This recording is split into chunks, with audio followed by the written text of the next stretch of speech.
Yes sir. Sorry, message में डालना कि क्लास वापस अपना जो पुराना आईडी है उसी पे स्टार्ट है, ये बोल दो। कई बच्चे कंफ्यूज हैं।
हम काल करते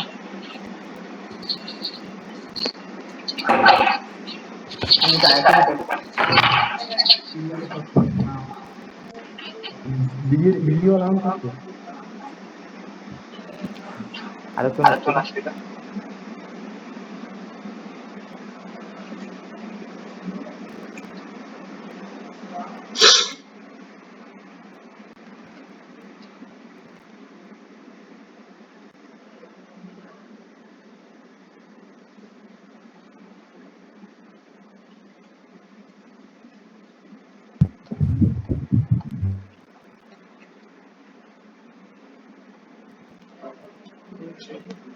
हेलो, आवाज आ रही है? Yes sir. Yes start sir. कर देता हूँ। मैसेज कर दिया ना अपने ग्रुप पे? यस सर कर दिया। Yes sir. स्टार्ट कर देता हूँ। फिर पिछली क्लास में हमने सेल्फ एनर्जी के बारे में पढ़ लिया। फिर उसके सर आज भी वहीं से नोट करना है क्या? हाँ, उसके आगे से भी। Yes sir. ये बाकी आज मैं हर स्लाइड पे 2-2 मिनट रुकूंगा, तो उस ड्यूरिंग भी नोट कर सकते हो, या चाहो तो क्लास के लास्ट में भी नोट कर सकते हो। फिर मैं स्टार्ट कर देता हूँ। तो देखो, पिछली क्लास में कंटिन्यूस म्यूट रखना अपना माइक यार। प्रीवियस क्लास में कंटिन्यूस सिस्टम की पोटेंशियल एनर्जी देखी थी, जिसको सेल्फ एनर्जी बोलते हैं, और पोटेंशियल एनर्जी निकालने का दूसरा दृष्टिकोण भी देखा था, जिसको इलेक्ट्रिकल एनर्जी डेंसिटी से पढ़ा था। तो कई लोग क्लास के बाद पूछ रहे थे कि एनर्जी तो सिस्टम की प्रॉपर्टी है, वो बाहर के एनवायरनमेंट में या स्पेस में कैसे फैली होती है। तो मैंने पहले ही बता दिया यार कि हमको तो पोटेंशियल एनर्जी को जैसे पहले पढ़ा था वैसे हमको समझना है। ये इलेक्ट्रिकल एनर्जी डेंसिटी का जो कंसेप्ट है वो इलेक्ट्रोस्टैटिक का नहीं है, इलेक्ट्रोमैग्नेटिक वेव्स का है ना। थोड़ा सा एबनॉर्मल कंसेप्ट है, तो हमको उस दृष्टिकोण से सोचना नहीं है, लेकिन इलेक्ट्रोस्टैटिक में भी इसके क्वेश्चन पूछे गए, इसलिए मुझे बताना पड़ा। बाकी उसको हम इलेक्ट्रोमैग्नेटिक वेव में डिटेल में पढ़ेंगे। बाकी फिर भी वो कंसेप्ट पढ़ लिया होगा ना, कल बताया था मैंने, बताया था इलेक्ट्रिकल एनर्जी डेंसिटी का कंसेप्ट अलग है। ठीक है, तो उसमें मानते हैं कि जो भी एनर्जी है वो पूरे स्पेस में फैली होती है, जहां जहां इलेक्ट्रिक फील्ड होता है वहां इलेक्ट्रिकल एनर्जी होती है। और किसी भी प्लेस पर इलेक्ट्रिक फील्ड ई हो तो वहाँ electrical energy density half epsilon not E square होती है। और इस पे बेस जितने भी टाइप की चीजें थी सब हमने पढ़ ली थी, ठीक है। अब आगे बढ़ रहा हूँ, देखो वैसे तो ये पोटेंशियल और पोटेंशियल एनर्जी वाला पार्ट हमने कंप्लीट, माइक ऑफ रखना है प्लीज। तो वैसे तो पोटेंशियल और पोटेंशियल एनर्जी वाला पार्ट हमने कंप्लीट कर लिया था। ये मेरे ख्याल से शीट में जी सेक्शन तक तुमने ट्राई कर लिए होंगे, है ना। अब देखो, अब इस पोटेंशियल और पोटेंशियल एनर्जी वाले पार्ट क्या हुआ? सर ये जानबूझकर तंग कर रहा है। सर आप सबको म्यूट कर दो। यार म्यूट करूंगा फिर डाउट पूछने और उसमें प्रॉब्लम होती है। थोड़ा सा सेल्फ डिसिप्लिन रखो, निकाल दो सर डिसिप्लिन इनको। रखना है। चलो आगे बढ़ो। तो ये सारा पोटेंशियल और पोटेंशियल एनर्जी वाला पार्ट कर लिया। तो उसका एक बहुत इंपॉर्टेंट क्वेश्चन होता है जो अपनी इलेक्ट्रोस्टैटिक की शीट में भी कई जगह दे रखा है और आगे वाले पार्ट में भी इसका यूज होगा है। जैसे आगे जैसे हम कैपेसिटर पढ़ेंगे, magnetic field, X-ray, photoelectric effect, इन डी ब्रोगली वेवलेंथ, इन सब में इस चीज का यूज होता है। तो उसको एक बार बता देता हूँ, आगे के टॉपिक्स में फिर ये चीज नहीं बताऊंगा, ठीक है। तो इम्पोर्टेंट चीज जिसका आगे आने वाले बहुत सारे चैप्टर में यूज होगा, ठीक है। तो देखो, जैसे मान लेते हैं कि एम मास और प्लस क्यू चार्ज का कोई पार्टिकल है ना, ध्यान से सुनना। अपनी शीट में ही इसी चीज को 3-4 बार पूछा गया है और मूर्ख लोग इसको बार बार पूछेंगे भी सही, तो एक बार वो ढंग से देख लेना, ठीक है ना। तो मान लेते हैं कि कोई चार्ज पार्टिकल है, इसका चार्ज प्लस क्यू और मास एम है। चलो रेस्ट से स्टार्ट हो रहा है, मतलब इसकी इनिशियल वेलोसिटी 0 है। अब देखो, अब हमको इस चार्ज पार्टिकल को अचानक में बहुत ज्यादा वेलोसिटी देनी है ना। इस चार्ज पार्टिकल को अचानक में बहुत सारी वेलोसिटी देनी है। तो ध्यान रखना तुम कि किसी भी चार्ज पार्टिकल को अचानक में बहुत सारी वेलोसिटी देनी हो तो उसके लिए सेट तरीका होता है। उसके लिए हम क्या करते हैं, ये जो चार्ज पार्टिकल है उसको डेल्टा वी के पोटेंशियल डिफरेंस से एक्सेलरेट करते हैं, है ना, यही शब्द यूज होता है कि ज्यादा वेलोसिटी देने के लिए इस चार्ज पार्टिकल को डेल्टा वी के पोटेंशियल डिफरेंस से एक्सेलरेट करते हैं, ठीक है। और एक्सेलरेट कैसे करते हैं उसको मैं प्रैक्टिकली बता रहा हूँ, ठीक। तो उसके लिए हम क्या करते हैं कि जो चार्ज पार्टिकल है उसको 2 प्लेट्स के बीच रख देते हैं, है ना, ये करते हैं कि चार्ज पार्टिकल को 2 लार्ज प्लेट के बीच रख देते हैं और इन दोनों प्लेट के बीच डेल्टा वी का पोटेंशियल डिफरेंस लगाने के लिए इन दोनों प्लेट्स के बीच डेल्टा वी वोल्टेज की बैटरी लगा देते हैं, है ना। तो तुम खुद बताओ कि बताओ बैटरी का वोल्टेज डेल्टा वी है तो इसके अक्रॉस जो प्लेट्स होंगी उनके भी across potential difference delta we होगा। शक तो नहीं है ना, हम बोल सकते हैं कि बैटरी का पोटेंशियल डेल्टा वी है, क्या बोल रहा हूँ, बैटरी का पोटेंशियल डिफरेंस डेल्टा वी है तो इसके अक्रॉस जो दोनों प्लेट्स लगाई उसके भी across potential difference delta we होगा। और तुमको पता होगा कि बैटरी में बड़ी लाइनें मतलब हाई पोटेंशियल होगा तो उससे जुड़ी इस प्लेट पर भी पोटेंशियल हाई होगा जिसको पॉजिटिव से रिप्रेजेंट करते हैं। और एक छोटी लाइनें मतलब लो पोटेंशियल है तो उससे जुड़ी इस प्लेट पर भी पोटेंशियल लो होगा, इसको नेगेटिव से रिप्रेजेंट करते हैं। बाकी समझते हैं बैटरी के अक्रॉस पोटेंशियल डिफरेंस डेल्टा भी है तो इन दोनों प्लेट्स के भी अक्रॉस पोटेंशियल डिफरेंस डेल्टा भी होगा। बड़ी लाइन होगी मतलब प्लेट हाई पोटेंशियल और छोटी लाइन है मतलब प्लेट लो पोटेंशियल, ठीक है। या इसको बैटरी का पॉजिटिव सिरा भी बोलते हैं और इसको नेगेटिव सिरा भी बोलते हैं, ठीक है। बस अब आराम से बताओ कि बैटरी लगाने के कारण है ना, बैटरी लगाने के कारण दोनों प्लेट के बीच डेल्टा वी का पोटेंशियल डिफरेंस क्रिएट होगा। तो बताओ पोटेंशियल डिफरेंस क्रिएट होगा तो ऑब्वियसली प्लेट्स के बीच में एक इलेक्ट्रिक फील्ड भी हो जाएगा, सही बोला ना। Yes sir. तो ये बैटरी लगाने के कारण दोनों प्लेट के बीच डेल्टा वी का पोटेंशियल डिफरेंस क्रिएट हो जाएगा। तो इस पोटेंशियल डिफरेंस के कारण दोनों प्लेट्स के बीच यूनिफॉर्म इलेक्ट्रिक फील्ड भी पैदा हो जाएगा और वो कितना होगा, delta we open delta R, तो यूनिफॉर्म इलेक्ट्रिक फील्ड भी पैदा हो जाएगा और कितना होगा, डेल्टा वी ओपन प्लेट्स के बीच डिस्टेंस डेल्टा। और बताओ इलेक्ट्रिक फील्ड की डायरेक्शन कैसी होगी, हाई पोटेंशियल से लो पोटेंशियल की ओर, मतलब आगे की ओर यूनिफॉर्म इलेक्ट्रिक फील्ड पैदा हो जाएगा। बस बताओ इलेक्ट्रिक फील्ड आगे की ओर है तो उसमें रखे पॉजिटिव चार्ज पर इलेक्ट्रिकल फोर्स भी आगे की ओर लगेगा। और बताओ इलेक्ट्रिकल फोर्स आगे की ओर लगेगा तो उसके कारण इस चार्ज पार्टिकल की वेलोसिटी बढ़ेगी और जब चार्ज पार्टिकल बाहर निकलेगा तो बहुत हाई स्पीड से हाई काइनेटिक एनर्जी के साथ बाहर निकलेगा।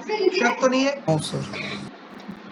ये बोल सकते हैं हाई और लो पोटेंशियल है तो बीच में इलेक्ट्रिक फील्ड जनरेट होगा जिसकी डायरेक्शन हाई से लो पोटेंशियल की ओर मतलब आगे की ओर होगी तो उस पर फोर्स भी आगे की ओर लगेगा तो इसकी स्पीड बढ़ेगी हाई वेलोसिटी के साथ बाहर निकलेगा तो एक तो तुम इस टाइप से पढ़े लिखोगे टाइप से कर सकते हो या चाहो तो तुम अनपढ़ों के टाइप से भी कर सकते हो तुम बताओ कि बैटरी के इस सिरे को पॉजिटिव सिरा बोलते हैं ना तो उससे जुड़ी ये प्लेट भी पॉजिटिव होगी और पढ़ा होगा कि बैटरी के इस सिरे को नेगेटिव टर्मिनल बोलते हैं तो उससे जुड़ी ये प्लेट नेगेटिवली चार्ज होगी तो तुम बताओ ये पॉजिटिवली चार्ज जो प्लेट है वो इस प्लस क्यू चार्ज को रिपेल करेगी मतलब आगे की ओर फोर्स लगाएगी सही बोला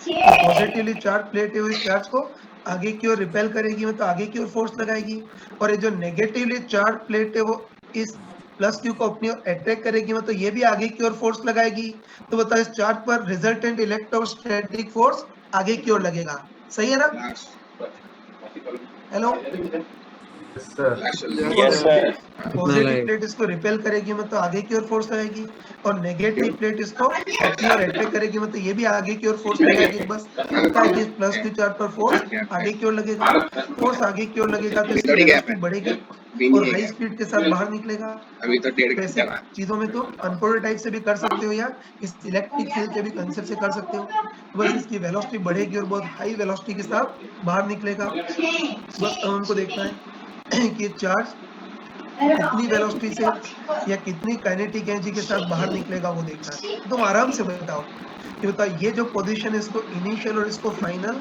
तो बताओ इस चार्ज के लिए इनिशियल से फाइनल के बीच बेस्ट इक्वेशन कौन सी रहेगी एनर्जी कंजर्वेशन एनर्जी कॉन्फिडेंट बताओ कि बताओ इसके इनिशियल से फाइनल के बीच बेस्ट इक्वेशन कौन सी रहेगी एनर्जी कंजर्वेशन बिल्कुल सही बोला तो तुम खुद बताओ कि एक तो इस चार्ज को छोड़ दिया मैं तो फ्रीली मूव कर रहा है कोई पकड़ करके तो नहीं ले जा रहा है ना बस एक तो चार्ज फ्रीली मूव कर रहा है और दूसरा इस पर फ्रिक्शन जैसा कोई नॉन कंजर्वेटिव फोर्स नहीं है तो फिर एनर्जी कंजर्वेशन लगाएंगे लेकिन सॉरी एनर्जी कंजर्वेशन को गधों टाइप से पूरा डिटेल में लिखने की जरूरत नहीं शॉर्ट फॉर्म में लगाएंगे तो तुम खुद बताओ कि बताओ यहाँ हाई पोटेंशियल है तो चार्ज की पोटेंशियल एनर्जी भी ज्यादा होगी और यहाँ लो पोटेंशियल है तो इस पॉजिटिव चार्ज की पोटेंशियल एनर्जी भी कम होगी तो यहाँ से यहाँ तक इसकी पोटेंशियल एनर्जी घट रही है और बदले में काइनेटिक एनर्जी बढ़ रही है तो एनर्जी कंजर्वेशन के अकॉर्डिंग हम लिख सकते हैं decrease in potential energy equal to increase in kinetic energy कोई शक तो नहीं है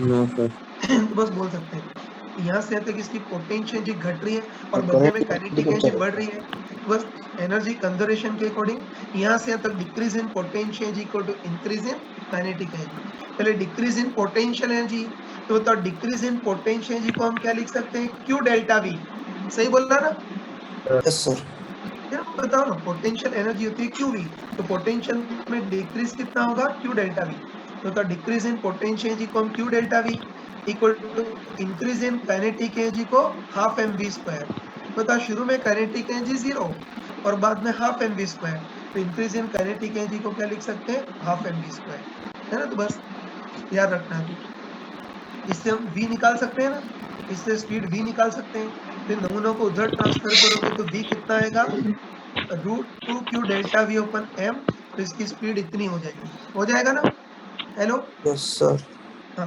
एक और चीज कि अभी तो हमने इसकी फाइनल स्पीड निकाली है कई बार फाइनल स्पीड की जगह फाइनल मोमेंटम पूछता है ये तो उसको भी कर सकते हैं अगर फाइनल मोमेंटम पूछे तब भी वही कि decrease in potential energy equal to increase in kinetic energy तो होता decrease in potential energy Q delta V और इंक्रीज इन काइनेटिक एनर्जी को मोमेंटम की फॉर्म में क्या लिख सकते हैं यार p²/2m सही है ना तो बस उससे मोमेंटम p भी निकाल सकते हो √2m q डेल्टा v ये कर सकते हो तो देखो मैं तुमको क्लियरली बोल रहा हूँ ये चीज मैं एक बार बता रहा हूँ लेकिन फिजिक्स में लगभग 20 या 30 बार सेम चीज आएगी है ना मैग्नेटिक फील्ड में एक्सरे फोटो इलेक्ट्रिक इफेक्ट कई जगह चीज पूछी आएगी करंट इलेक्ट्रिसिटी हाँ हेलो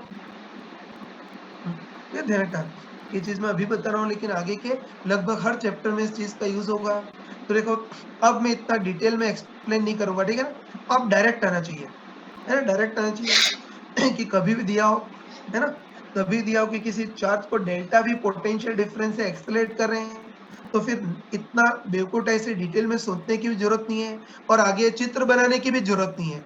ये चित्र अपने दिमाग में ही चल जाना चाहिए, है तो ध्यान रखना कि कभी भी किसी चार्ज को डेल्टा वी पोटेंशियल डिफरेंस से एक्सप्लेन करें तो फिगर भी बनाने की जरूरत नहीं और इतना एनालिसिस की करने की भी जरूरत नहीं। बस कभी भी चार्ज को डेल्टा वी पोटेंशियल डिफरेंस से एक्सप्लेन करें तो बस दिमाग में एक ही चीज चमकनी चाहिए कि during decrease in potential equal to increase in kinetic energy.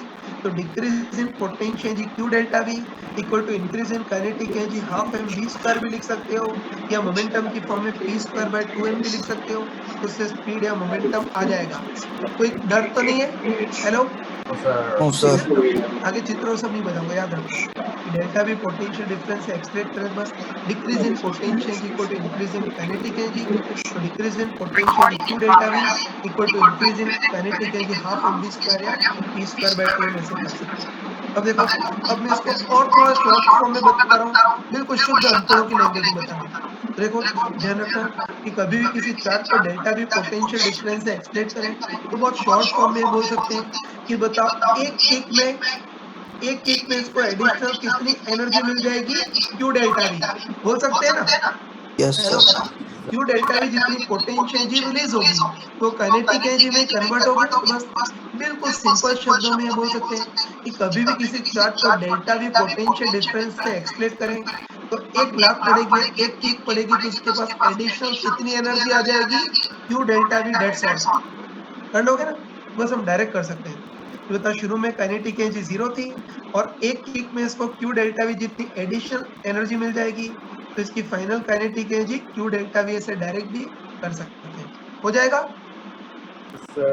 हाँ चलो, अब इसी का एक है ना, इसी चीज को थोड़ा सा मॉडिफाई कर रहा हूँ, इसको अपनी स्मार्टनेस से बताना है ना। देखो इस बार ही मान लेते हैं कि एम मास और प्लस क्यू का कोई चार्ज है, ध्यान से सोच कर बताना, ठीक है? और चिंता मत करना, मैं जो बोल रहा हूँ प्रॉपरली लिखा हुआ है, ठीक? मैं जो स्लाइड तुमको बताऊंगा उसमें सारी चीज लिखी है। तो इसी चीज को मॉडिफाई कर रहा हूँ। एक और चीज पूछ रहा हूँ, ध्यान से देखना। देखो इस बार भी एम मास और प्लस क्यू चार्ज वाला कोई पार्टिकल है, लेकिन इस बार इसकी इनिशियल काइनेटिक एनर्जी 0 नहीं है। इस बार इसकी इनिशियल काइनेटिक एनर्जी के नॉट दे रखी है। तब इस चार्ज को भी डेल्टा वी पोटेंशियल डिफरेंस से एक्सप्लेन करना है तो उसको दो प्लेट्स के बीच रख दिया है। ये होल है, मतलब चार्ज इसके आर पार निकल सकता है, ठीक है? तो इसको दो प्लेट के बीच रख दिया है और डेल्टा वी वोल्टेज की बैटरी लगा दी है। तो पता है कि बैटरी के across potential different delta we हो तो प्लेट के अक्रॉस भी डेल्टा वी होगा, है ना? तो बस बताओ इसकी काइनेटिक एनर्जी बढ़ेगी तो हमको देखना है कि जब चार्ज बाहर निकलेगा तो इसकी फाइनल काइनेटिक एनर्जी कितनी होगी। कॉन्फिडेंट बताओ इनिशियल काइनेटिक एनर्जी 0 नहीं, के नॉट है। तो अब जब बाहर निकलेगा तो इसकी final kinetic energy Q delta we होगी या के not plus Q delta we? Not plus Q delta we. देखो इसको बिल्कुल सिंपल शब्दों में देख सकते हैं, ध्यान रखना। ऐसी कभी भी चीजें हैं ना, सबसे पहले हमको चेक करना होगा कि इस चार्ट पर जो फोर्स लगेगा वो सपोर्टिंग लगेगा या अपोजिंग लगेगा, वो चेक करना होगा, ठीक है? तो तुम देखते बताओ कि बताओ इस चार्ट पर जो फोर्स लगेगा वो सपोर्टिंग मतलब आगे की ओर लगेगा या अपोजिंग मतलब पीछे की ओर, आगे की ओर लगेगा। तो इसको देखो चेक करने के दो तरीके हैं, मैंने बताया था। एक तो हम अनपढ़ों के टाइप से सोच सकते हैं। तो तुम बताओ कि बैटरी का पॉजिटिव सिरा है तो उससे जुड़ी ये प्लेट पॉजिटिवली चार्ज होगी और ये बैटरी का नेगेटिव सिरा है तो उससे जुड़ी ये प्लेट नेगेटिवली चार्ज होगी। तो तुम बताओ कि जो पॉजिटिव चार्ज प्लेट है वो इस प्लस क्यू चार्ज को रिपेल करेगी, मतलब आगे की ओर धक्का देगी, सही बोला ना? और ये जो नेगेटिवली चार्ज प्लेट है वो इलेक्ट्रॉन को अपनी ओर अट्रैक्ट करेगी, मतलब ये भी आगे की ओर फोर्स लगाएगी। तो तब दोनों फोर्स आगे की ओर जुड़ जाएंगे ना। तो देखते बताओ कि इस बार इस चार्ट पर जो फोर्स लगेगा वो वेलोसिटी के सपोर्टिंग है या अपोजिंग है? सपोर्टिंग। इस बार जो चार्ट पर जो फोर्स लग रहा है वो वेलोसिटी के सपोर्टिंग है और वेलोसिटी के सपोर्टिंग है तो इसकी स्पीड बढ़ेगी, मतलब काइनेटिक एनर्जी बढ़ेगी। तो ऐसे देख सकते हो, सबसे बेस्ट तो यही है। या चाहो तो जरा पढ़े लिखों के टाइप से भी कर सकते हो कि बताए, है ना? बैटरी का पॉजिटिव सिरा है तो उससे जुड़ी ये प्लेट हाई पोटेंशियल पर होगी, है ना? छोटा सिरा है तो इससे जुड़ी ये प्लेट लो पोटेंशियल पर होगी। तो बीच में इलेक्ट्रिक फील्ड जनरेट होगा जिसकी डायरेक्शन हाई से लो पोटेंशियल की ओर, मतलब आगे की ओर होगी। बताओ इलेक्ट्रिक फील्ड आगे तो इसमें रखे प्लस के चार्ज पर फोर्स भी आगे की ओर लगेगा, तो फोर्स वेलोसिटी के सपोर्टिंग में, तो इसकी काइनेटिक एनर्जी बढ़ेगी। बस जब ये बाहर निकलेगा तब इसकी फाइनल काइनेटिक एनर्जी कितनी होगी वो देखना है। तो सबसे पहली चीज तो ये पता चली कि इस पर जो फोर्स लगेगा, ये जो किक पड़ेगी वो सपोर्टिंग होगी, मतलब इसकी काइनेटिक एनर्जी बढ़ेगी। और कितनी बढ़ेगी? क्यू डेल्टा भी जितनी बढ़ेगी। बस हम बिल्कुल सिंपल शब्दों में बोल सकते हैं कि बताओ इस चार्ज पार्टिकल की, है ना, चार्ज पार्टिकल की काइनेटिक एनर्जी के नॉट तो शुरू में ही थी, और एक सपोर्टिंग किक पड़ेगी, उसके कारण एडिशनल कितनी एनर्जी मिल जाएगी? Q delta V. तो इसकी फाइनल काइनेटिक एनर्जी के not plus Q delta we. कोई शक तो नहीं है? तो इजीली कर सकते हो, ठीक है। बाकी तुम ये छोटे बच्चों टाइप से decrease in potential energy equal to increase in kinetic energy लगाओ तब भी आंसर वही आएगा। बाकी अब हमको इतना प्रेम नहीं है, डायरेक्ट ही करेंगे। चलो अब मैं मेन क्वेश्चन ले रहा हूँ, देखते हैं कि तुम्हें कितनी बुद्धि और कितना प्रेजेंस ऑफ माइंड है। ध्यान से डाउट है हाँ क्या? सर, मैं बोल रहा हूँ कि इसमें सर कहीं पे काइनेटिक एनर्जी जीरो हो सकती है कि नहीं चार्ज की? वही आगे अगला क्वेश्चन वही पूछ रहा हूँ, ठीक है ना? अगला क्वेश्चन वही पूछने वाला हूँ मैं, देख लेना। चलो अगला क्वेश्चन ले रहा हूँ, वो देखना। बताओ इसमें कभी जीरो हो पाएगी क्या? No sir. नो इसमें सर। तो फोर्स सपोर्टिंग लग रहा है, वेलोसिटी बढ़ती जाएगी, लेकिन अपोजिंग लगे तो जीरो हो सकती है। तो अगला वही केस ले लो, अपना प्रेजेंस ऑफ माइंड बताना है। तो देखो इस बार भी हमको दे रखा है कि m प्लस की चार्ज का पार्टिकल है, और उसको शुरू में वेलोसिटी आगे की ओर दी है, और शुरू में इसकी काइनेटिक एनर्जी k नॉट है। इसको भी हमने डेल्टा भी पोटेंशियल डिफरेंस से एक्सप्लेन करा है, लेकिन ध्यान देना कि बैटरी उल्टी लगी हुई है। बस अब हमको देखना है कि अब जब चार्ज बाहर निकलेगा तो इसकी फाइनल काइनेटिक एनर्जी कितनी होगी, कॉन्फिडेंटली बताओ। इस बार इसकी फाइनल काइनेटिक एनर्जी के not plus Q delta we है, के not minus Q delta we? के नॉट माइनस डेल्टा वी। लेकिन नाइस, तुम में से कोई भी बेवकूफ नहीं, बिल्कुल सही आंसर बताया जी। तो चलो इसको भी कर सकते हैं ना, देख लेना। तो हमको दे रखा है कि चार्ज पार्टिकल है, इसको शुरू में आगे की ओर वेलोसिटी दी है, और इसकी initial kinetic energy k not है। अब इसको भी डेल्टा वी पोटेंशियल डिफरेंस से एक्सप्लेन करें, लेकिन ध्यान देना इस बार बैटरी उल्टी लगी हुई है। तो चलो तुम फीलिंग से बताओ, इस बार इस चार्ज पर जो इलेक्ट्रिकल फोर्स लगेगा वो वेलोसिटी के सपोर्टिंग होगा या अपोजिंग? अपोजिंग। इसको हम दोनों तरीके से देख सकते हैं, है ना। बेस्ट तो एक इसको अनपढ़ों के टाइप से देखा जाए, है ना, जरा पढ़े लिखे बनने की जरूरत नहीं है। बेस्ट एक इसको अनपढ़ों के टाइप से देखा जाए, तो तुम खुद बताओ कि बैटरी का नेगेटिव टर्मिनल है तो उससे जुड़ी ये प्लेट नेगेटिवली चार्ज होगी, और ये बैटरी का पॉजिटिव टर्मिनल है तो उससे जुड़ी ये प्लेट पॉजिटिवली चार्ज होगी। बस तुम बताओ कि बताए जो नेगेटिवली चार्ज प्लेट है वो इस प्लस क्यू चार्ज को अपनी ओर अट्रैक्ट करेगी, मतलब पीछे की ओर फोर्स लगाएगी, और ये जो पॉजिटिवली चार्ज प्लेट है वो इस चार्ज को पीछे की ओर रिपेल करेगी, मतलब ये भी पीछे की ओर फोर्स लगाएगी। तो बताओ इस बार इस चार्ज पर जो इलेक्ट्रोस्टैटिक फोर्स लगेगा वो किधर की ओर लगेगा? पीछे की ओर। तो इस बार इलेक्ट्रोस्टैटिक फोर्स वेलोसिटी के सपोर्टिंग है अपोजिंग? अपोजिंग। इस बार जो इलेक्ट्रोस्टैटिक फोर्स लग रहा है वो अपोजिंग है, तो उसके कारण इसकी स्पीड घटेगी और काइनेटिक एनर्जी भी घटेगी। तो एक तो ऐसे देख सकते हो, या फिर तुम ज्यादा ही पढ़े लिखे हो तो इसको वो टेक्निकल तरीके से भी कर सकते हो कि बताओ बड़ी लाइनें में तो ये वाली प्लेट हाई पोटेंशियल पर होगी, है ना, वही बैटरी की बड़ी लाइनें में तो हाई पोटेंशियल पर होगी, और ये छोटी लाइनें में तो ये प्लेट लो पोटेंशियल पर होगी। तो बस इस पोटेंशियल डिफरेंस के कारण दोनों प्लेट के बीच इलेक्ट्रिक फील्ड भी जनरेट होगा, जिसकी डायरेक्शन हमेशा हाई पोटेंशियल से लो पोटेंशियल की ओर होती है। तो इस बार ये प्लेट हाई पोटेंशियल और ये प्लेट लो पोटेंशियल पर है, तो इलेक्ट्रिक फील्ड की डायरेक्शन हाई से लो पोटेंशियल की ओर, मतलब पीछे की ओर होगी। तो तुम बताओ कि इलेक्ट्रिक फील्ड पीछे की ओर है, तो उसमें जो पॉजिटिव चार्ज है उस पर इलेक्ट्रिकल फोर्स भी पीछे की ओर लगेगा। तो इससे ही पता चल रहा है कि इलेक्ट्रिकल फोर्स अपोजिंग है ना। मैंने मूर्खों टाइप से दोनों चीजें बताई, लेकिन आगे हमको जरा टेक्निकली ये अनपढ़ वाला लॉजिक है वही सबसे बेस्ट है, शक्ल देखते ही पता चल जाता है।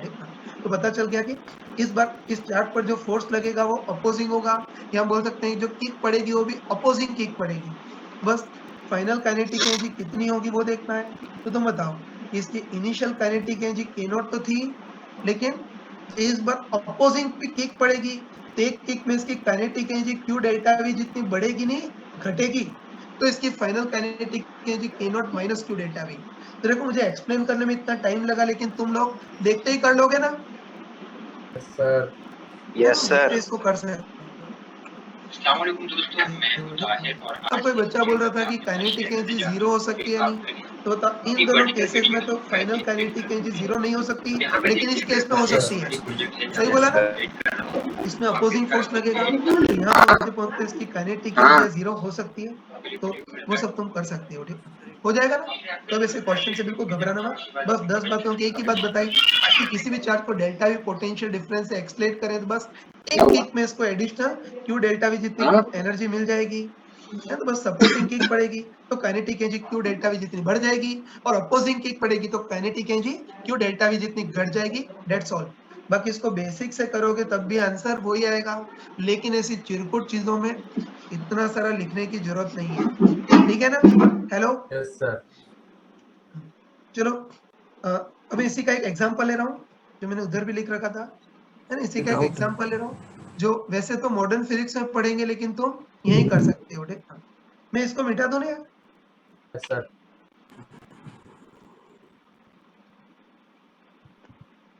जैसे मुझे पता है कि जब मैग्नेटिक फील्ड और मॉडर्न फिजिक्स वाला पार्ट आएगा तो वहां भी कुछ महान लोग पूछेंगे, लेकिन तुम उन लोगों में मत बनना। ठीक, सर उस क्वेश्चन तो चलो।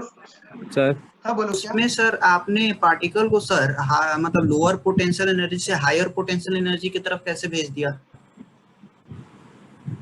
इसमें लास्ट लास्ट क्वेश्चन वाले में लास्ट सर, लास्ट वाले में जो थर्ड वाला बताया आपने। ये यार दुखी करने का क्वेश्चन तुम पूछ लिया।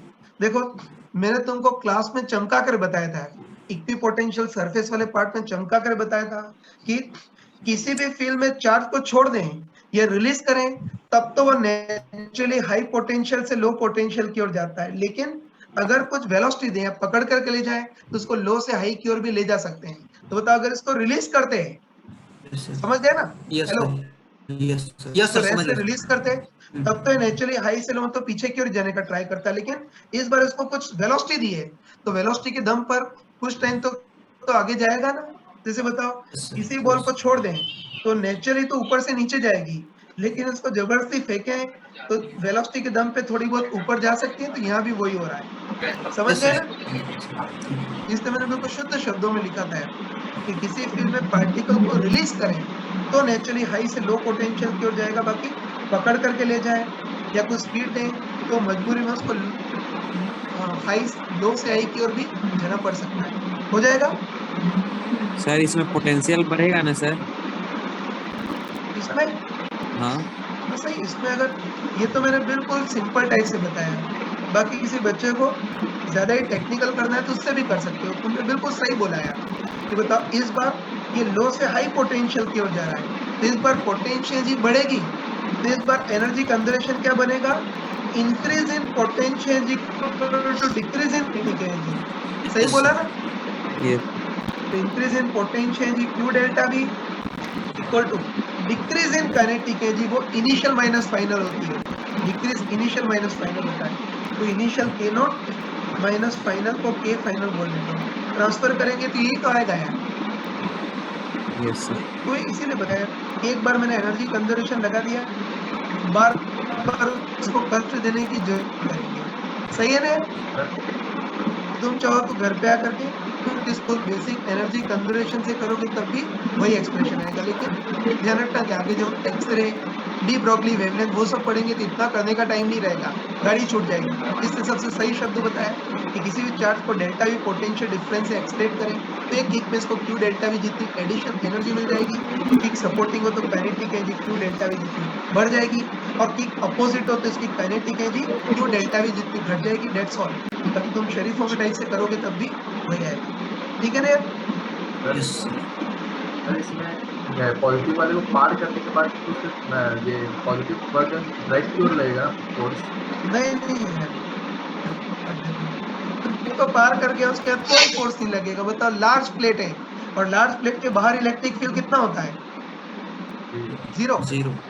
बस इतनी रहेगी और उसके बाद इसकी काइनेटिक एनर्जी उतनी की उतनी रहेगी। सही बोला ना? Yes sir. एनीवे तुम तो मुझे मेन क्वेश्चन पे आने ही नहीं दे रहे हो। मैं फिर से बता रहा हूँ, ये सब हमने कर लिया। मैं एक मॉडर्न फिजिक्स का क्वेश्चन ले रहा हूँ जो अपने मॉडर्न फिजिक्स में पूछा जाता है, लेकिन यहाँ भी तुमको आना चाहिए, देखना है ना, ध्यान से देखना। आवाज आ रही है ना? Yes sir. तो इसका क्वेश्चन है, ध्यान से देखना है। तो देखो इस बार भी हमको दे रखा है, प्लीज इसका डिस्टर्बेंस है माइक प्लीज ऑफ रखना है, ये देख लेना। तो इस बार हमको दे रखा है कि इधर से हमने 2 चार्ज पार्टिकल को रिलीज किया है ना, तो 2 चार्ज पार्टिकल को रिलीज किया है। पहला चार्ज पार्टिकल तो अल्फा पार्टिकल है,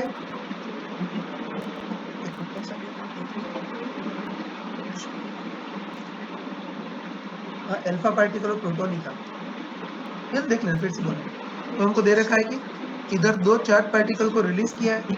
पहला पार्टिकल तो अल्फा पार्टिकल है, ये तुमको पता होगा कि अल्फा पार्टिकल सिंपली हीलियम का न्यूक्लियस ही होता है, सुना है ना? Yes hello, sir. पहला चार्ज पार्टिकल अल्फा पार्टिकल है जो हीलियम का न्यूक्लियस होता है, उसका मास नंबर तो 4 और चार्ज नंबर +2 होता है। और दूसरा पार्टिकल प्रोटॉन, हमको होता है प्रोटॉन हाइड्रोजन का न्यूक्लियस होता है जिसका चार्ज नंबर +1 और मास नंबर 1।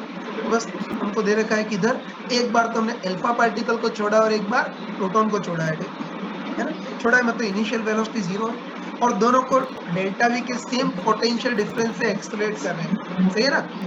दोनों पार्टिकल को डेल्टा वी के सेम पोटेंशियल डिफरेंस से एक्सेलरेट कर रहे हैं। तो हमको देखना है कि जब चार्ज पार्टिकल बाहर निकलेगा तो किसकी स्पीड ज्यादा होगी और किसकी स्पीड कम होगी वो देखना है, सुना ना? पार्टिकल ज्यादा। जब ये बाहर निकलेंगे तो किसकी स्पीड ज्यादा और किसकी स्पीड कम होगी वो देखना है, कर सकते हैं ना? हेलो, फिर चलो एक बार देखते हैं कि इन चार्ज पार्टिकल को यहाँ से रिलीज कर रहे हैं, तो हमको बताएं कि रिलीज करेंगे तो इलेक्ट्रोस्टैटिक फोर्स के कारण इनकी वेलोसिटी बढ़ेगी। सबसे पहले देखते हैं कि जब ये चार्ज पार्टिकल बाहर निकलेंगे तब इनकी स्पीड कितनी होगी वो देखना है। तो बताओ कि वापस से पूरा आविष्कार करने की जरूरत नहीं है ना? Hello, sir. वापस से पूरा आविष्कार करने की जरूरत नहीं है, मैंने चमका कर बताया था कि कभी भी किसी चार्ज पार्टिकल को डेल्टा वी पोटेंशियल डिफरेंस से एक्सप्लेन करें तो एडिशनल कितनी एनर्जी मिलेगी, क्यू डेल्टा वी। बस बिल्कुल सीधे से बच्चों टाइप से बोल सकते हो कि शुरू में काइनेटिक एनर्जी 0 थी और एक किक में क्यू डेल्टा वी जितनी एडिशनल काइनेटिक एनर्जी मिल जाएगी, तो इसकी final kinetic energy 0 + Q delta we. सही लिखा है ना? Yes sir. या ज्यादा ही पढ़े लिखे हो तो वो इक्वेशन से भी कर सकते हो। जो होता है चार्ज फ्रीली मूव करें तो एनर्जी कंजर्वेशन लगा सकते हैं, तो एनर्जी कंजर्वेशन के according decrease in potential energy equal to increase in kinetic energy. तो होता है decrease in potential energy Q delta V equal to increase in kinetic energy half mv²। तो इसको सॉल्व कर लेना, तो होता है इसको सॉल्व करोगे तुम्हारे पास v कितना आएगा यार, √2q delta we bye m। ये पहले भी कर चुके हैं ना? Hello sir. है, तो इसको सॉल्व करेंगे तो इन पार्टिकल्स की इस पार्टिकल्स की फाइनल स्पीड कितनी आ जाएगी, √2q डेल्टा वी अपॉन 1। बस हमने एक बार अल्फा पार्टिकल और दूसरी बार प्रोटॉन को छोड़ा है, उनकी फाइनल स्पीड किसकी ज्यादा किसकी कम होगी वो देखना है ना? बस तुम आराम से बताओ कि 2 तो बेचारा कांस्टेंट होता ही है, और इस बार दोनों पार्टिकल को सेम पोटेंशियल डिफरेंस से एक्सप्लेट किया है, इसलिए डेल्टा वी भी दोनों के लिए सेम होगा। सही बोला ना? सर। क्योंकि 2 तो कांस्टेंट होता ही है और दोनों को सेम पोटेंशियल डिफरेंस से एक्सेलरेट किया, इसलिए डेल्टा वी भी दोनों के लिए सेम होगा। तो बताओ इस बार इनकी जो फाइनल स्पीड होगी वो किस पे डिपेंड करेगी, बताओ? q/m के रेशो पे। शक तो नहीं है ना? तो 2 और q डेल्टा भी सेम है, इस बार इनकी फाइनल स्पीड किस पे डिपेंड करेगी, √q/m के रेशो पे डिपेंड करेगी। बस जिसका q/m रेशो ज्यादा होगा उसकी फाइनल स्पीड भी ज्यादा होगी। तो चलो दोनों का q/m का रेशो देख लेते हैं, है ना? तो चलो पहले इसका q/m रेशो देखते हैं। तो तुम बताओ इस पर चार्ज वैसे तो +2 ही होता है, अल्फा पार्टिकल हीलियम का न्यूक्लियस होता है ना, तो वैसे तो चार्ज +2 ही होता है, लेकिन हमको केवल रेशो निकालना है, तो पूरी वैल्यू नहीं रफली लिख सकते हैं। तो बताओ चार्ज नंबर कितना है 2 और मास नंबर कितना है 4, तो उसका q/m रेशो कितना हो गया 1/2। समझ गए ना? Yes sir. पूरी एग्जैक्ट वैल्यू क्यों नहीं रखी वो भी समझ गए, क्योंकि हमको एग्जैक्ट वैल्यू नहीं जस्ट रेशो ही निकालना है और कंपेयर ही करना है, इसलिए जस्ट हम इस तरह से कर सकते हैं। तो इसका चार्ज नंबर तो कितना है 2 अपन मास नंबर 4, तो इसका q/m 1/2 आ गया। और अब प्रोटॉन का q/m, तो प्रोटॉन हाइड्रोजन का न्यूक्लियस होता है, तो उसका चार्ज नंबर 1 अपन मास नंबर 1, इसका q/m 1 हो गया। बस बताओ किसका q/m ज्यादा है? प्रोटॉन। साफ साफ दिख रहा है कि प्रोटॉन का q/m रेशियो ज्यादा है, तो प्रोटॉन का क्यू बाय एम रेशो ज्यादा है तो इसकी फाइनल स्पीड भी ज्यादा होगी, और अल्फा पार्टिकल का क्यू बाय एम रेशो कम है तो इसकी फाइनल स्पीड भी कम होगी, ये बोल सकते हैं। रेशो भी निकाल सकते हैं ना, हेलो, रेशो भी निकाल सकते हैं। अल्फा पार्टिकल की फाइनल स्पीड और प्रोटॉन की फाइनल स्पीड का रेशो, तो बताओ final speed root q by m पे डिपेंड करिए ना, तो इनका रेशो क्या होगा, root q by m ratio of alpha particle अपन root q by m ratio of proton. तो डायरेक्ट बताओ कि अल्फा पार्टिकल का q by m ratio half, sorry root q by m, तो अल्फा पार्टिकल का q by m half है तो root q by m कितना होगा, रूट हाफ, और प्रोटॉन का root q by m ratio कितना होगा, रूट 1, तो रेशो कितना आ गया, 1/√2 आ गया। सही लिखा है ना? Yes sir. तो इस टाइप से निकाल सकते हैं। तो ये चीजें कई बार पूछी आती हैं। ये सब कंप्लीट कर लिया। आप देखो, मैं यार नोट करने के लिए 2-2 मिनट का टाइम दूंगा हर पेज का, कर लोगे ना? हेलो सर कई बच्चे बोल रहे थे कि क्लास के बाद नोट करने का टाइम नहीं रहता है, तो साथ में नोट कर लेना। तो मैं पहला पेज ला रहा हूँ, लेकिन ये सुंदर हैंड राइटिंग में वो मैं स्क्रीन शेयर कर रहा हूँ, दिख रहा है? यस ये पहला पेज, फटाफट नोट करो, 2 मिनट के लिए रुकूंगा। सर, ये स्क्रीनशॉट में है ना? स्क्रीनशॉट में है, लेकिन कुछ बच्चे बोल रहे थे कि क्लास के बाद नोट करने का टाइम नहीं रहता है, क्लास के साथ ही नोट करो। तो 2 मिनट में रुकूंगा, नोट कर लेना फटाफट। सर एक ही बच्चा बोल रहा था। इसे नोट नहीं हुआ तो क्लास के बाद कर लेना।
हो गया है?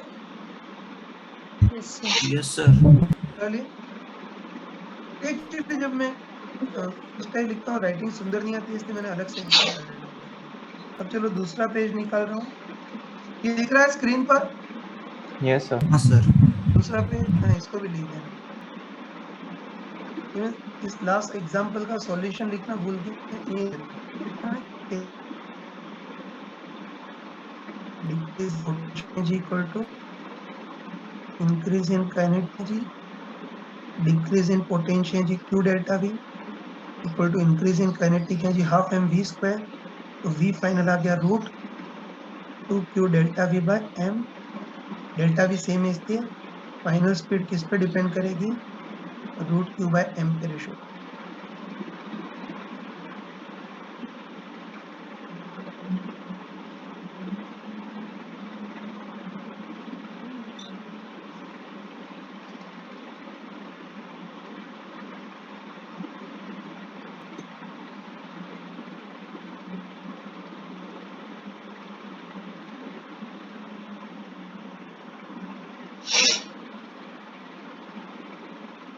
इधर चला गया, तो इसमें लिखना भूल गया। इसमें कितनी होगी final kinetic energy, k not plus q delta v, और इसमें k not minus q delta, लिखना भूल गया मैंने। पर सपोर्टिंग फोर्स लगेगा और इस पर अपोजिंग फोर्स लगेगा। लिख दें अल्फा पार्टिकल का q बाय m रेशो 2/4 मतलब 1/2, और प्रोटॉन का q बाय m रेशो 1/1 मतलब 1, बस प्रोटॉन का q बाय m रेशो ज्यादा है तो फाइनल स्पीड भी ज्यादा होगी।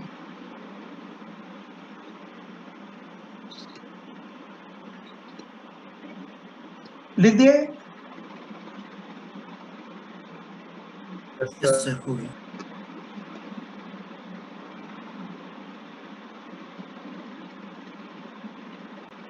बस लिख देना है, लिखना रह गया मेरे यार, सॉरी। क्योंकि फाइनल स्पीड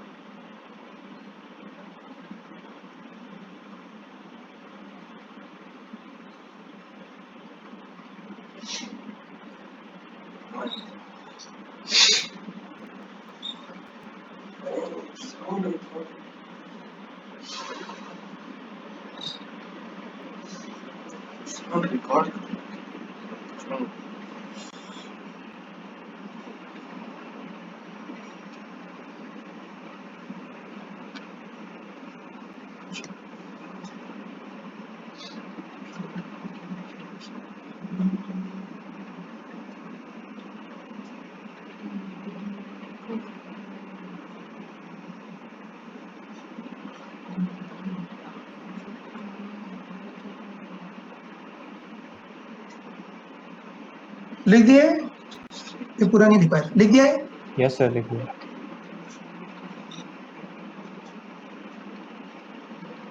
इसका स्क्रीनशॉट ले ला, मैंने स्क्रीनशॉट दिया था, उसमें इसका आंसर वो सब लिखना भूल गया था, इसका ले लेना, ठीक है? हेलो, सर ले लिया। चलो मैं आगे बढ़ जाता हूँ यार। तो ग्रुप में भी डालना है। डाल रहे हो तो मैं भी डाल दूंगा, कोई बात नहीं। अब मैं आगे बढ़ जाऊँ यार? Yes sir. Yes sir.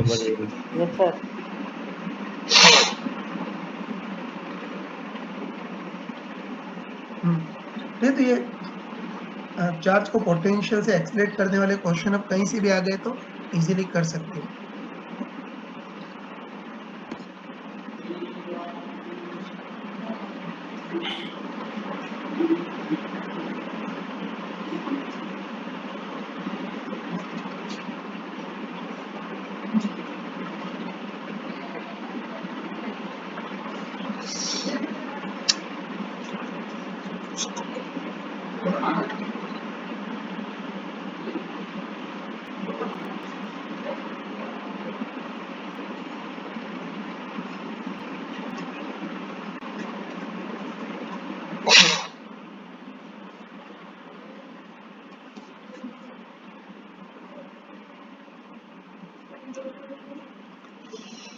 हाँ, आवाज आ रही है?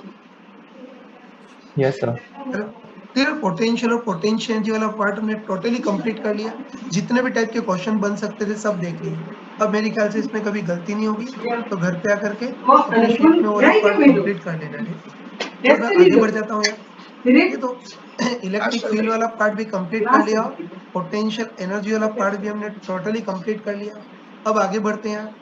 देखो, अब इलेक्ट्रोस्टैटिक में अगला कंसेप्ट आता है इलेक्ट्रिक फील्ड लाइंस। आवाज आ रही है ना? तो यस सर। इलेक्ट्रोस्टैटिक में अगला कंसेप्ट आता है इलेक्ट्रिक फील्ड लाइंस, या इसको इलेक्ट्रिक लाइन ऑफ फोर्सेस भी बोलते हैं, ठीक। वही, ये थोड़ा थ्योरेटिकल पार्ट है, इसलिए मैंने अच्छे से हैंड राइटिंग में तुमको पहले से भेज दिए थे, ठीक है। तो चलो स्टार्ट करते हैं। तो वही, सबसे पहले देखते हैं कि इलेक्ट्रिक फील्ड लाइंस या इलेक्ट्रिक लाइन ऑफ फोर्सेस क्या होती हैं, वो देखते हैं।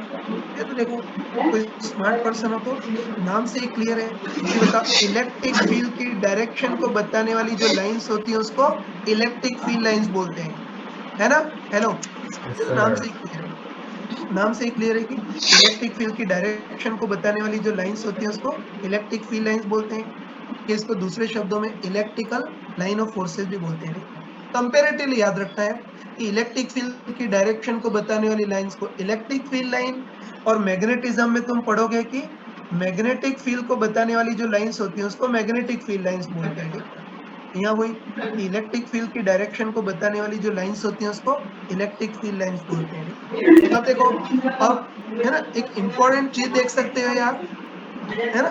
स्मार्ट पर्सन तो शुरू में एक इंपॉर्टेंट चीज देख सकते हो। मैंने अभी बताया था कि बता, जो इलेक्ट्रिक फील्ड लाइंस है वो इलेक्ट्रिकल फील्ड की डायरेक्शन को बताती है ना? अभी बोला था कि जो इलेक्ट्रिक फील्ड लाइंस है वो इलेक्ट्रिक फील्ड की डायरेक्शन को बताती है। अब बताओ ये इलेक्ट्रिक फील्ड की डायरेक्शन को बताती है, मतलब इनडायरेक्टली इलेक्ट्रिकल फोर्स की डायरेक्शन को बताती है ना। तुम खुद बताओ कि ई इलेक्ट्रिक फील्ड में अगर कोई चार्ज रखें तो उस पर फोर्स कितना लगेगा?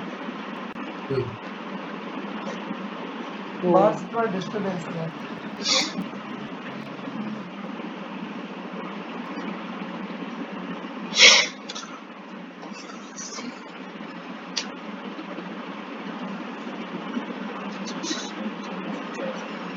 हाँ ठीक है, मैं फिर से बोल, सबको पता है कि बता ई इलेक्ट्रिक फील्ड में कोई चार्ज रखें तो उस पर इलेक्ट्रिकल फोर्स कितना लगता है, क्यू ई। तो बता इलेक्ट्रिक फील्ड की जो डायरेक्शन होगी इलेक्ट्रिकल फोर्स की डायरेक्शन भी वही होगी। बोल सकते हैं ना? हेलो, क्लियर बोल सकते हैं। फिर बताओ इलेक्ट्रिक फील्ड जो है वो इलेक्ट्रिक फील्ड की डायरेक्ट क्या बोला है ना, इलेक्ट्रिक फील्ड लाइन जो है वो इलेक्ट्रिक फील्ड की डायरेक्शन को बताती है, मतलब इनडायरेक्टली इलेक्ट्रिकल फोर्स की डायरेक्शन को बताती है। अब बताओ ये फोर्स की डायरेक्शन को बताती है, मतलब इनडायरेक्टली एक्सेलरेशन की डायरेक्शन को बताती है। तुमको बताओ कि न्यूटन सेकेंड लॉ के according resultant force equal to mass into acceleration, तो acceleration equal to resultant force upon mass. ये बोल सकते हैं कि electric field lines electric field की डायरेक्शन को बताती है, मतलब इनडायरेक्ट इलेक्ट्रिकल फोर्स की डायरेक्शन को बताती है, फोर्स की डायरेक्शन को बताती है, मतलब इनडायरेक्ट एक्सेलरेशन की डायरेक्शन को बताती है। लेकिन ये क्या नॉनसेंस यार बाहर।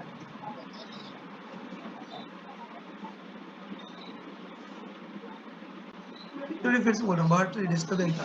तो ये कि जो इलेक्ट्रिक फील्ड लाइंस है वो इलेक्ट्रिक फील्ड की डायरेक्शन को बताती है, मतलब इनडायरेक्ट इलेक्ट्रिकल फोर्स की डायरेक्शन को बताती है, फोर्स की डायरेक्शन को बताती है, मतलब इनडायरेक्टली एक्सेलरेशन की डायरेक्शन को बताती है। लेकिन एक्सेलरेशन की डायरेक्शन को बताती है तो ये वेलोसिटी की डायरेक्शन को बताना जरूरी नहीं है।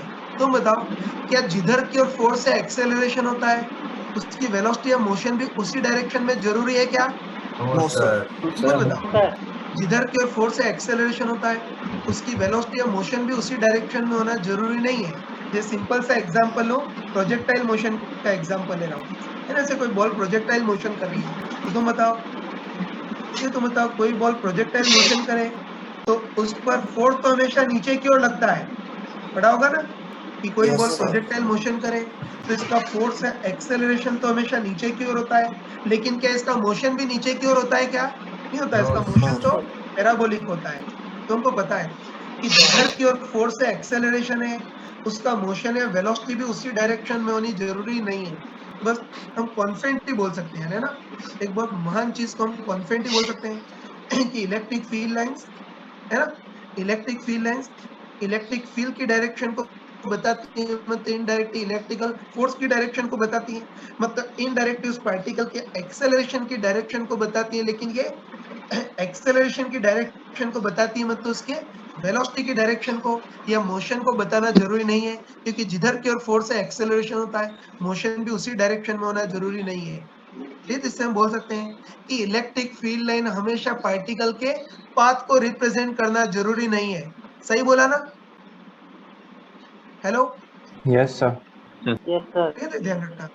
शुरुआत में हमने देख लिया कि electric field line electrical field की डायरेक्शन को बताती है, मतलब इलेक्ट्रिकल फोर्स की डायरेक्शन को बताती है, मतलब एक्सेलरेशन की डायरेक्शन को बताती है। लेकिन वो वेलोसिटी की डायरेक्शन को बताना जरूरी नहीं है, मतलब पार्टिकल के पाथ को रिप्रेजेंट करना जरूरी नहीं है। तो ये हमने बहुत गहरी चीज शुरुआत में ही देख ली। चलो अब वापस इलेक्ट्रिक फील्ड लाइंस पे आते हैं। मैंने अभी बताया था कि इलेक्ट्रिक फील्ड की डायरेक्शन को बताने वाली जो लाइंस होती हैं उसको इलेक्ट्रिक फील्ड लाइन या इलेक्ट्रिकल लाइन ऑफ फोर्सेस बोलते हैं। अब देखो शब्द मैं अभी यूज कर रहा हूँ, लेकिन इलेक्ट्रिक फील्ड लाइन तो हम पहले भी पढ़ चुके थे ना। हेलो, शब्द अभी यूज कर रहा हूँ लेकिन इलेक्ट्रिक फील्ड लाइन तो स्टार्टिंग में ही पढ़ चुके थे। ये देखो जैसे मान लेते हैं कोई प्लस क्यू का कोई पॉजिटिव चार्ज है ना, मान लेते हैं कि प्लस क्यू का कोई पॉजिटिव चार्ज है, तो वही हमने इलेक्ट्रिक फील्ड के स्टार्टिंग में ही पढ़ा था कि अगर कोई पॉजिटिव पॉइंट चार्ज है तो उसके कारण इलेक्ट्रिक फील्ड चारों ओर रेडियली दूर भगाने वाला होगा। बताया था ना वही कि प्लस क्यू का कोई पॉजिटिव पॉइंट चार्ज है तो इसके कारण इलेक्ट्रिक फील्ड चारों रेडियली दूर भगाने वाला होगा। इधर इलेक्ट्रिक फील्ड ऐसा दूर भगाने वाला, इधर ऐसा दूर भगाने वाला, इस तरह से इसके कारण इलेक्ट्रिक फील्ड चारों रेडियली दूर भगाने वाला होगा। और ऐसे अब मान लेते हैं कि कोई माइनस क्यू का नेगेटिव पॉइंट चार्ज है, तो हमको पता है कि बताओ अगर कोई नेगेटिव पॉइंट चार्ज हो तो उसके कारण इलेक्ट्रिक फील्ड चारों पास बुलाने वाला होता है, मतलब रेडियली इनवर्स होता है। यहाँ इलेक्ट्रिक फील्ड ऐसा पास बुलाने वाला, यहाँ इलेक्ट्रिक फील्ड ऐसा पास बुलाने वाला, ये हमने पढ़ा था। बस तुम आराम से बताओ कि बताओ ये जो लाइन से हो किसके डायरेक्शन को बता रही है, इलेक्ट्रिक फील्ड की डायरेक्शन को बता रही है, और इलेक्ट्रिक फील्ड की डायरेक्शन को बताने वाली जो लाइंस होती हैं उसी को इलेक्ट्रिक फील्ड लाइंस बोलते हैं। तो बना तो पहले से ही बना चुके थे, लेकिन शब्द अभी यूज किया है। सही बोला ना? हेलो, यस यस सर, बोल सकते हैं कि लाइन इलेक्ट्रिक फील्ड की डायरेक्शन को बता रही है, और इलेक्ट्रिक फील्ड की डायरेक्शन को बताने वाली जो लाइंस होती है उसी को इलेक्ट्रिक फील्ड लाइंस या इलेक्ट्रिक लाइन ऑफ फोर्सेस बोलते हैं। अब हम आगे बढ़ते हैं, है ना? अब हम इलेक्ट्रिक फील्ड लाइंस की प्रॉपर्टीज देखते हैं, है ना भाई? फिर मैं जो बोल रहा हूँ मैंने प्रॉपरली यहाँ शब्दों में लिख रखा है, तो मैं वो स्लाइड भी तुमको दिखाऊंगा, ठीक है? अभी हम आगे बढ़ जाते हैं। तो देखो इलेक्ट्रिक फील्ड लाइंस की हम प्रॉपर्टी देखते हैं। तो चलो सबसे पहले इलेक्ट्रिक फील्ड लाइंस की पहली प्रॉपर्टी देखते हैं। तो देखो पहली प्रॉपर्टी तो यहीं से क्लियर है ना? पहली प्रॉपर्टी तो इन चित्रों से ही क्लियर है, तो हम कंफर्म बोल सकते हैं कि जो इलेक्ट्रिक फील्ड लाइन से वो पॉजिटिव चार्ज से तो निकलती है और नेगेटिव चार्ज में एंटर करती है। बोल सकते हैं ना? हेलो, तो जो इलेक्ट्रिक फील्ड लाइन से वो पॉजिटिव चार्ज से निकलती है, या कभी पॉजिटिव चार्ज से निकल नहीं रही हो तो पॉजिटिव चार्ज से डर करके दूर भागती है, और ये electric field line negative charge में या तो एंटर करती है या एंटर नहीं कर पाए तो उसके अट्रैक्शन में पास आती है ना? तो परफेक्ट शब्दों में ये बोल सकते हैं कि electric field line positive charge से निकलती है या निकल नहीं पाए तो पॉजिटिव चार्ज से डर करके दूर भागती हैं, और नेगेटिव चार्ज में एंटर करती हैं या एंटर नहीं कर पाए तो नेगेटिव चार्ज के अट्रैक्शन में पास आती हैं, ये बोल सकते हैं। सही है ना? ये पहली प्रॉपर्टी देखी। अब देखो इस पहली प्रॉपर्टी से भी हम काफी सारी इलेक्ट्रिक फील्ड लाइंस निकाल सकते हैं, है ना? पहली प्रॉपर्टी से हम काफी सारी इलेक्ट्रिक फील्ड लाइन ड्रॉ कर सकते हैं, है? तो चलो जैसे इस बार मान लेते हैं, है ना? इस बार मान लेते हैं कि इधर कोई प्लस, तो इसके कारण इलेक्ट्रिक फील्ड चार और दूर भगाने वाला होगा। सही है ना? तो ये प्लस क्यू अकेला हो तो इसके कारण इलेक्ट्रिक फील्ड चार और दूर भगाने वाला होगा, मतलब इधर भी इलेक्ट्रिक फील्ड ऐसा दूर भगाने वाला होगा, इधर भी दूर भगाने वाला है, तो इसके कारण इलेक्ट्रिक फील्ड ऐसा चार और दूर भगाने। कंफ्यूज तो नहीं हो ना? नो सर, नो सर, कोई की पहली बार लेते हैं प्लस क्यू अकेला आइसोलेटेड है, तो प्लस क्यू अगर अकेला आइसोलेटेड हो तो इसके कारण इलेक्ट्रिक फील्ड चारों ओर दूर भगाने वाला होगा, मतलब रेडियली आउटवर्ड होगा। और चलो मैंने कितनी 7 इलेक्ट्रिक फील्ड लाइंस बना दी है, तो कितनी बना सकती हो, ठीक है? तो 7 इलेक्ट्रिक फील्ड लाइन बना दी है। अब चलो हकीकत पे आते हैं, तो बताओ एक्चुअली ये प्लस क्यू अकेला नहीं है, एक्चुअली एक माइनस क्यू का चार्ज इसके पास है। रियलिटी पे आते हैं तो ध्यान रखना कि एक्चुअली प्लस क्यू अकेला नहीं है, ये माइनस क्यू वाला चार्ज भी इसके पास है, तो इसके कारण इलेक्ट्रिक फील्ड लाइन मॉडिफाई होंगी ना। और तुम बताओ कि बताओ इधर माइनस क्यू रखा है तो सारी इलेक्ट्रिक फील्ड लाइन इसकी ओर अट्रैक्ट होंगी। सही बोला ना? यस सर, हेलो, ये स्किल होती है। तो पहले मान लेते हैं प्लस क्यू अकेला है तो इसकी इलेक्ट्रिक फील्ड लाइन चारों दूर भगाने वाली होंगी, लेकिन अब रियलिटी पे आते हैं तो एक्चुअली इसके पास माइनस क्यू भी रखा है तो इलेक्ट्रिक फील्ड लाइन को अट्रैक्ट करेगा। और सबसे मेन चीज ये बोल सकते हो कि इधर जितना पॉजिटिव इधर उतना ही नेगेटिव है, मतलब प्लस क्यू चार्ज से जितनी इलेक्ट्रिक फील्ड लाइन निकलेंगी माइनस क्यू चार्ज में सबके सब एंटर कर जाएंगी। किसी को शक तो नहीं है? नो सर, तो ये बोल सकते हैं आप, इधर जितना प्लस क्यू इधर उतना ही माइनस क्यू है, इससे प्लस क्यू चार्ज से जितनी इलेक्ट्रिक फील्ड लाइन निकलेंगी माइनस क्यू में सब की सब एंटर कर जाएंगी, ठीक है? तो चलो पहले इस इलेक्ट्रिक फील्ड लाइन की बात करते हैं। तो ये इलेक्ट्रिक फील्ड लाइन तो निशाने पे आ रही है, माइनस क्यू में एंटर कर जाएगी। ये इलेक्ट्रिक फील्ड लाइन इधर जा रही थी लेकिन माइनस क्यू को देख करके और इसकी अट्रैक्ट होगी और उसमें एंटर कर जाएगी। ये भी इलेक्ट्रिक फील्ड लाइन ऐसी जा रही थी, है ना? प्लस क्यू होता है उससे डर करके दूर भागती, लेकिन माइनस क्यू है तो इसकी ओर अट्रैक्ट होगी। ये भी माइनस क्यू की ओर अट्रैक्ट होगी और उसमें एंटर करेगी। ये भी माइनस क्यू की ओर अट्रैक्ट होगी में तो इसमें एंटर करेगी, ठीक है? अब इस इलेक्ट्रिक फील्ड लाइन की बात करते हैं। तो बताओ, है ना? बताओ ये इलेक्ट्रिक फील्ड लाइन ऐसी जा रही थी लेकिन ये भी माइनस क्यू को देख करके और इसकी अट्रैक्ट होगी, है ना? ये भी माइनस क्यू की ओर देख करके उसकी ओर अट्रैक्ट होगी और ये पूरी दुनिया घूम करके इधर से एंटर करेगी। चित्र छोटा पड़ा है, बाकी समझ गए ना? Hello, yes sir, yes minus Q की ओर अट्रैक्ट होकर घूम करके इसमें एंटर करेगी, और ये इलेक्ट्रिक फील्ड लाइन भी माइनस क्यू की ओर अट्रैक्ट होगी, ये भी ऐसे पूरी दुनिया घूम करके इधर से एंटर करेगी, ठीक है ना। तो बस मेन चीज ये है यार, हेलो, है ना, इसमें मेन चीज ये है कि इधर जितना प्लस क्यू उधर उतना ही माइनस क्यू है, मतलब प्लस क्यू से जितनी इलेक्ट्रिक फील्ड लाइन निकलेंगी माइनस क्यू में सब के सब एंटर कर जाएंगी। अब ध्यान रखना, तो है ना, अब ध्यान रखना कि देखो ये डाइपोल की इलेक्ट्रिक फील्ड लाइन तुमने छोटी क्लासेस में कई बार देखी होगी, तो चित्र ऐसा कटा हुआ दिखता है, तो कई लोग सोचते हैं कि इलेक्ट्रिक फील्ड लाइन डिसकंटिन्यू होगी, तो क्या इलेक्ट्रिक फील्ड लाइन ये डिसकंटिन्यू होंगी क्या? No sir, sir no continue sir होगी। मैंने अभी चमका कर बताया कि इधर जितना पॉजिटिव उधर उतना ही नेगेटिव है, तो प्लस क्यू से जितनी इलेक्ट्रिक फील्ड लाइन निकलेंगी माइनस क्यू में सब के सब एंटर कर जाएंगी एक्चुअली, है ना। तो इलेक्ट्रिक फील्ड लाइन तो कंटिन्यूस होती है, लेकिन कागज का स्पेस लिमिटेड होता है, इससे तुमको अधूरी लाइन दिखती है, बाकी एक्चुअली कंप्लीट होगी। तो बताने के पीछे ये पूरा रास्ता है, समझ गए ना। तो ध्यान रखना, इलेक्ट्रिक फील्ड लाइन तो पूरी कंटिन्यूस होती है, एक्चुअली पेज लिमिटेड होता है, इसलिए हम इलेक्ट्रिक फील्ड लाइन को ऐसे इनकम्प्लीट बनाते हैं, समझ गए ना। हेलो, यस सर ये हमने इसकी इलेक्ट्रिक फील्ड लाइन बना दी थी, और भी देखोगे तो और भी इस तरह से इलेक्ट्रिक फील्ड लाइन है ना, लेकिन ये सब कंप्लीट होगी। देखो एक और इंटरेस्टिंग चीज देख सकते हो कि बताओ अगर इधर प्लस क्यू रखा और उधर उतना ही नेगेटिव मतलब माइनस क्यू रखा हो, तो तुमको सब जगह इलेक्ट्रिक फील्ड लाइन देखने को मिलेंगी, है ना। मैं तो ज्यादा नहीं बना पाया, 6-7 ही बनाई, ठीक, लेकिन तुम बहुत सारी बना सकते हो। तो ध्यान रखना, इधर जितना पॉजिटिव इधर उतना ही नेगेटिव तो डाइपोल बनता है, और ध्यान रखना कि डाइपोल के केस में हर जगह इलेक्ट्रिक फील्ड लाइन देखने को मिलती है, मतलब कहीं भी उजाड़ क्षेत्र नहीं होता है, और उजाड़ क्षेत्र नहीं होता है मतलब किसी भी प्लेस पर इलेक्ट्रिक फील्ड जीरो होगा ही नहीं, सब जगह नॉन जीरो होगा, सही बोला ना। यस हेलो, सर ध्यान रखना डाइपोल की अगर इलेक्ट्रिक फील्ड लाइन बनाएंगे तो सब जगह इलेक्ट्रिक फील्ड लाइन देखने को मिलेंगी, कहीं भी खाली पार्ट है उजाड़ क्षेत्र नहीं आएगा, इसलिए हम बोल सकते हैं कि डाइपोल के कारण कहीं भी इलेक्ट्रिक फील्ड जीरो हो ही नहीं सकता है, और वो हमने कूलम्ब्स लॉ में भी ये पढ़ा था, यहाँ भी देख लिया। चलो अब आगे बढ़ रहा हूँ, अभी तो प्लस क्यू और माइनस क्यू था, अब ऐसा केस लेते हैं जिसमें दोनों और प्लस क्यू है, ठीक है ना, तब इलेक्ट्रिक फील्ड लाइन कैसी आएंगी वो देखते हैं। तो चलो मान लेते हैं कि इधर भी पॉजिटिव चार्ज है मतलब प्लस क्यू है, और इधर भी पॉजिटिव चार्ज है प्लस क्यू है, आवाज आ रही है ना। यस सर इधर भी पॉजिटिव चार्ज प्लस क्यू और इधर भी प्लस क्यू है, बस अब हमको देखना है कि अब रिजल्टेंट इलेक्ट्रिक फील्ड की फील्ड लाइन कैसी होंगी वो देखना है। तो ध्यान रखना कि इसमें भी घबराना मत, है ना, वही सेम वही तरीका लगाएंगे। फिर चलो पहले मान लेते हैं कि ये प्लस क्यू चार्ज बिल्कुल आइसोलेटेड है,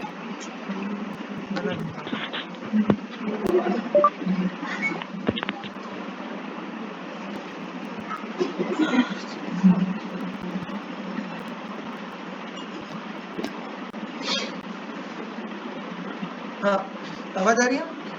इस बार रिजल्टेंट इलेक्ट्रिक फील्ड लाइन कैसी होंगी वो देखना, तो उसकी वॉइस की है ना। तो चलो थोड़ी देर के लिए मान लेते हैं कि प्लस क्यू अकेला आइसोलेटेड है, आवाज आ रही है, ये इसकी है कि थोड़ी देर के लिए मान लेते हैं कि प्लस क्यू बिल्कुल अकेला आइसोलेटेड है।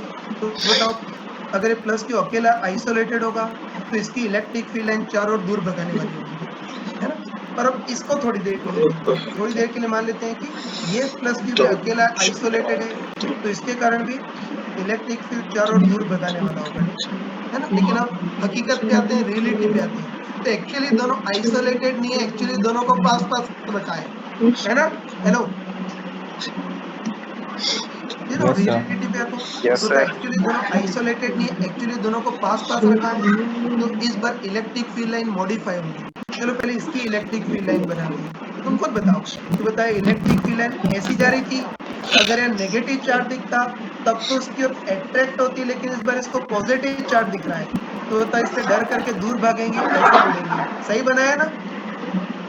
सर यस सर ये ध्यान रखना कि इलेक्ट्रिक फील्ड लाइन ऐसी आ रही थी, अगर इधर नेगेटिव चार्ज होता तो इसके अट्रैक्शन में पास मुड़ती, लेकिन पॉजिटिव चार्ज है तो उससे डर करके दूर भागेंगे।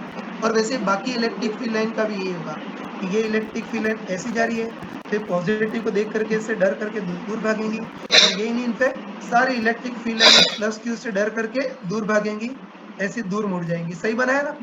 ये तो इसकी हो गई, इसके भी देख सकते हैं, बताओ इसके साथ भी यही होगा ना। यस सर इसके साथ भी ये होगा, बताइए ये इलेक्ट्रिक फील्ड लाइन ऐसी आ रही थी, नेगेटिव होता तो अट्रैक्ट होती, लेकिन पॉजिटिव को देख करके इलेक्ट्रिक फील्ड लाइन डर करके दूर भागेगी मतलब दूर मुड़ेगी, ये भी इलेक्ट्रिक फील्ड लाइन दूर मुड़ेगी, ये भी दूर मुड़ेगी। इस तरह से हम बोल सकते हैं कि सारी इलेक्ट्रिक फील्ड लाइन इस प्लस क्यू से डर करके दूर मुड़ेगी, तो बस रिजल्टेंट इलेक्ट्रिक फील्ड की लाइंस ये होगी। सही बनाया ना? तो Yes, इस बार sir. रिजल्टेंट इलेक्ट्रिक फील्ड की फील्ड लाइन इस टाइप की होगी। और एक इंटरेस्टिंग चीज देख सकते हो, बताओ इस बार अगर तुम फील्ड लाइन का चित्र बनाओगे तो बीच में बिल्कुल उजाड़ क्षेत्र आ रहा है। बताओ बीच में कोई इलेक्ट्रिक फील्ड लाइन दिख रही है क्या? No sir. No, sir. Clearly बोल सकते हैं कि बताओ इस बार बहुत सारे 1000 ऐसी लाइन बनाओगे ना, तभी तुमको पता चलेगा कि इस बार जो बिल्कुल बीच वाला पॉइंट है वहाँ उजाड़ क्षेत्र आ रहा है, मतलब वहाँ कोई इलेक्ट्रिक फील्ड लाइन देखने को नहीं मिलेगी। तो इधर कोई इलेक्ट्रिक फील्ड लाइन देखने को नहीं मिलेगी, मतलब यहाँ इलेक्ट्रिक फील्ड 0 होगा। और वो तो हमको पहले से पता है ना, वो तो हमको पहले से पता है कि इधर भी प्लस क्यू चार्ज रखे हैं और इधर भी प्लस क्यू चार्ज रखे हैं, तो बिल्कुल बीच वाले पॉइंट पर इलेक्ट्रिक फील्ड 0 होता है। Zero ये होता है। इक्विलिब्रियम पोजीशन होती है ना, बस बिल्कुल बीच वाले पॉइंट पर इलेक्ट्रिक फील्ड 0 होगा, इसका उजाड़ क्षेत्र होगा, वहाँ कोई भी इलेक्ट्रिक फील्ड लाइन देखने को नहीं मिलेगी। हो जाएगा? सर ये तो इस तरह से तुम इलेक्ट्रिक फील्ड लाइन ड्रॉ कर सकते हो। बस अभी तो हमने इलेक्ट्रिक फील्ड लाइन की पहली प्रॉपर्टी पढ़ी है ना, इलेक्ट्रिक फील्ड लाइन की पहली प्रॉपर्टी पढ़ी कि electric field line positive charge से या तो निकलती हैं या निकल नहीं सके तो उससे डर करके दूर भागती हैं, और नेगेटिव चार्ज में एंटर करती हैं या अगर एंटर नहीं कर पाए फिर भी इसके अट्रैक्शन में पास तो जरूर आएगी। ये पहली प्रॉपर्टी। चिंता मत करना, मैंने सारी प्रॉपर्टी बिल्कुल सही शब्दों में लिख रखी है इसको, ठीक है ना? हेलो, चलो Yes, आगे sir. बढ़ जाता हूँ। ये हमने पहली प्रॉपर्टी देख ली, अब इलेक्ट्रिक फील्ड लाइन की दूसरी प्रॉपर्टी देखते हैं, है ना? हाँ, इलेक्ट्रिक फील्ड लाइन की दूसरी प्रॉपर्टी देखते हैं। तो तुम बताओ कि बताओ दो इलेक्ट्रिक फील्ड लाइन एक दूसरे को कट कर सकती हैं क्या? No, sir. नहीं कर सकते। तो वही कि दो इलेक्ट्रिक फील्ड लाइन एक दूसरे को क्या हो रहा है, दो इलेक्ट्रिक फील्ड लाइन एक दूसरे को कट या इंटरसेक्ट नहीं कर सकती। चलो एक बार देखते हैं कि अगर दो इलेक्ट्रिक फील्ड लाइन एक दूसरे को कट या इंटरसेप्ट कर गई तो क्या अनर्थ हो जाएगा, वो देख सकते हैं। चलो सही बोला, बिल्कुल वही। ठीक, चलो इस बार मान लेते हैं कि कोई दो इलेक्ट्रिक फील्ड लाइन से है ना, और चलो मान लेते हैं कि इस बार गलती से दोनों इलेक्ट्रिक फील्ड लाइन एक दूसरे को कट कर गई, मतलब इंटरसेप्ट कर गई, है ना? कि दो इलेक्ट्रिक फील्ड लाइन एक दूसरे को कट कर गई मतलब इंटरसेप्ट कर गई। तो अब इंटरसेक्शन पॉइंट को देखते हैं। ठीक है, तुम बताओ कि बताओ अगर दो इलेक्ट्रिक फील्ड लाइन एक दूसरे को कट कर गई तो होता जो इंटरसेक्शन पॉइंट है वो दोनों इलेक्ट्रिक फील्ड लाइन पे लाई करेगा। तो तुम बताओ कि इस इलेक्ट्रिक फील्ड लाइन के अकॉर्डिंग या रिजल्टेंट इलेक्ट्रिक फील्ड की डायरेक्शन ऐसी होगी और इस फील्ड लाइन के अकॉर्डिंग या रिजल्टेंट इलेक्ट्रिक फील्ड की डायरेक्शन ऐसी होगी। तो तुम बताओ कि एक ही पॉइंट पर रिजल्टेंट इलेक्ट्रिक फील्ड की क्या दो तीन डायरेक्शन पॉसिबल है क्या? No sir. तुम खुद बताओ, एक ही पॉइंट पर रिजल्टेंट इलेक्ट्रिक फील्ड की दो तीन डायरेक्शन पॉसिबल नहीं है, इसलिए दो इलेक्ट्रिक फील्ड लाइन एक दूसरे को कट करें वो भी पॉसिबल नहीं है। ये तुम अच्छे ध्यान रखना है ना कि कभी भी दो इलेक्ट्रिक फील्ड लाइन के कट करने की नौबत आ जाए तो ऐसे केस में दोनों इलेक्ट्रिक फील्ड लाइन दूर दूर मुड़ेंगी और ऐसी मुड़ेंगी ताकि एक दूसरे को इंटरसेक्ट नहीं कर पाए। सही बोला ना? Yes, sir. जैसे Yes, sir. ये वाला एग्जांपल देख सकते हैं, एक मिनट, ये वाला एग्जांपल देख सकते हैं। बताओ इस प्लस क्यू की इलेक्ट्रिक फील्ड लाइन ऐसी थी और इस प्लस क्यू की इलेक्ट्रिक फील्ड लाइन ऐसी थी। बताओ दोनों के कट करने की नौबत आ गई थी ना? Yes, sir. इसकी इलेक्ट्रिक फील्ड लाइन ऐसी और इसकी ऐसी, तो तब दोनों इलेक्ट्रिक फील्ड लाइन के कट करने की नौबत आ गई थी। मैंने अभी बताया कि जब भी इलेक्ट्रिक फील्ड लाइन के कट करने की नौबत आए तो ऐसे केस में इलेक्ट्रिक फील्ड लाइन दूर दूर मुड़ेंगी और ऐसी मुड़ेंगी ताकि एक दूसरे को कट ना कर पाए। तो दूसरी प्रॉपर्टी ये पढ़ ली कि दो इलेक्ट्रिक फील्ड लाइन एक दूसरे को इंटरसेप्ट नहीं कर सकती क्योंकि एक ही पॉइंट पर रिजल्टेंट इलेक्ट्रिक फील्ड की दो तीन डायरेक्शन पॉसिबल नहीं है। या किसी की मैथमेटिक्स बहुत अच्छी हो तो तीसरे शब्दों में ऐसा बोल सकते हैं कि कोई भी फंक्शन वन वन हो सकता है या मैनी वन हो सकता है, वन मैनी नहीं हो सकता। सही बोला ना? Yes sir. फंक्शन पर आप तो ऐसे भी बोल सकते हैं। तुम्हारे दोस्तों को ऐसे बताना ताकि वो डर जाए।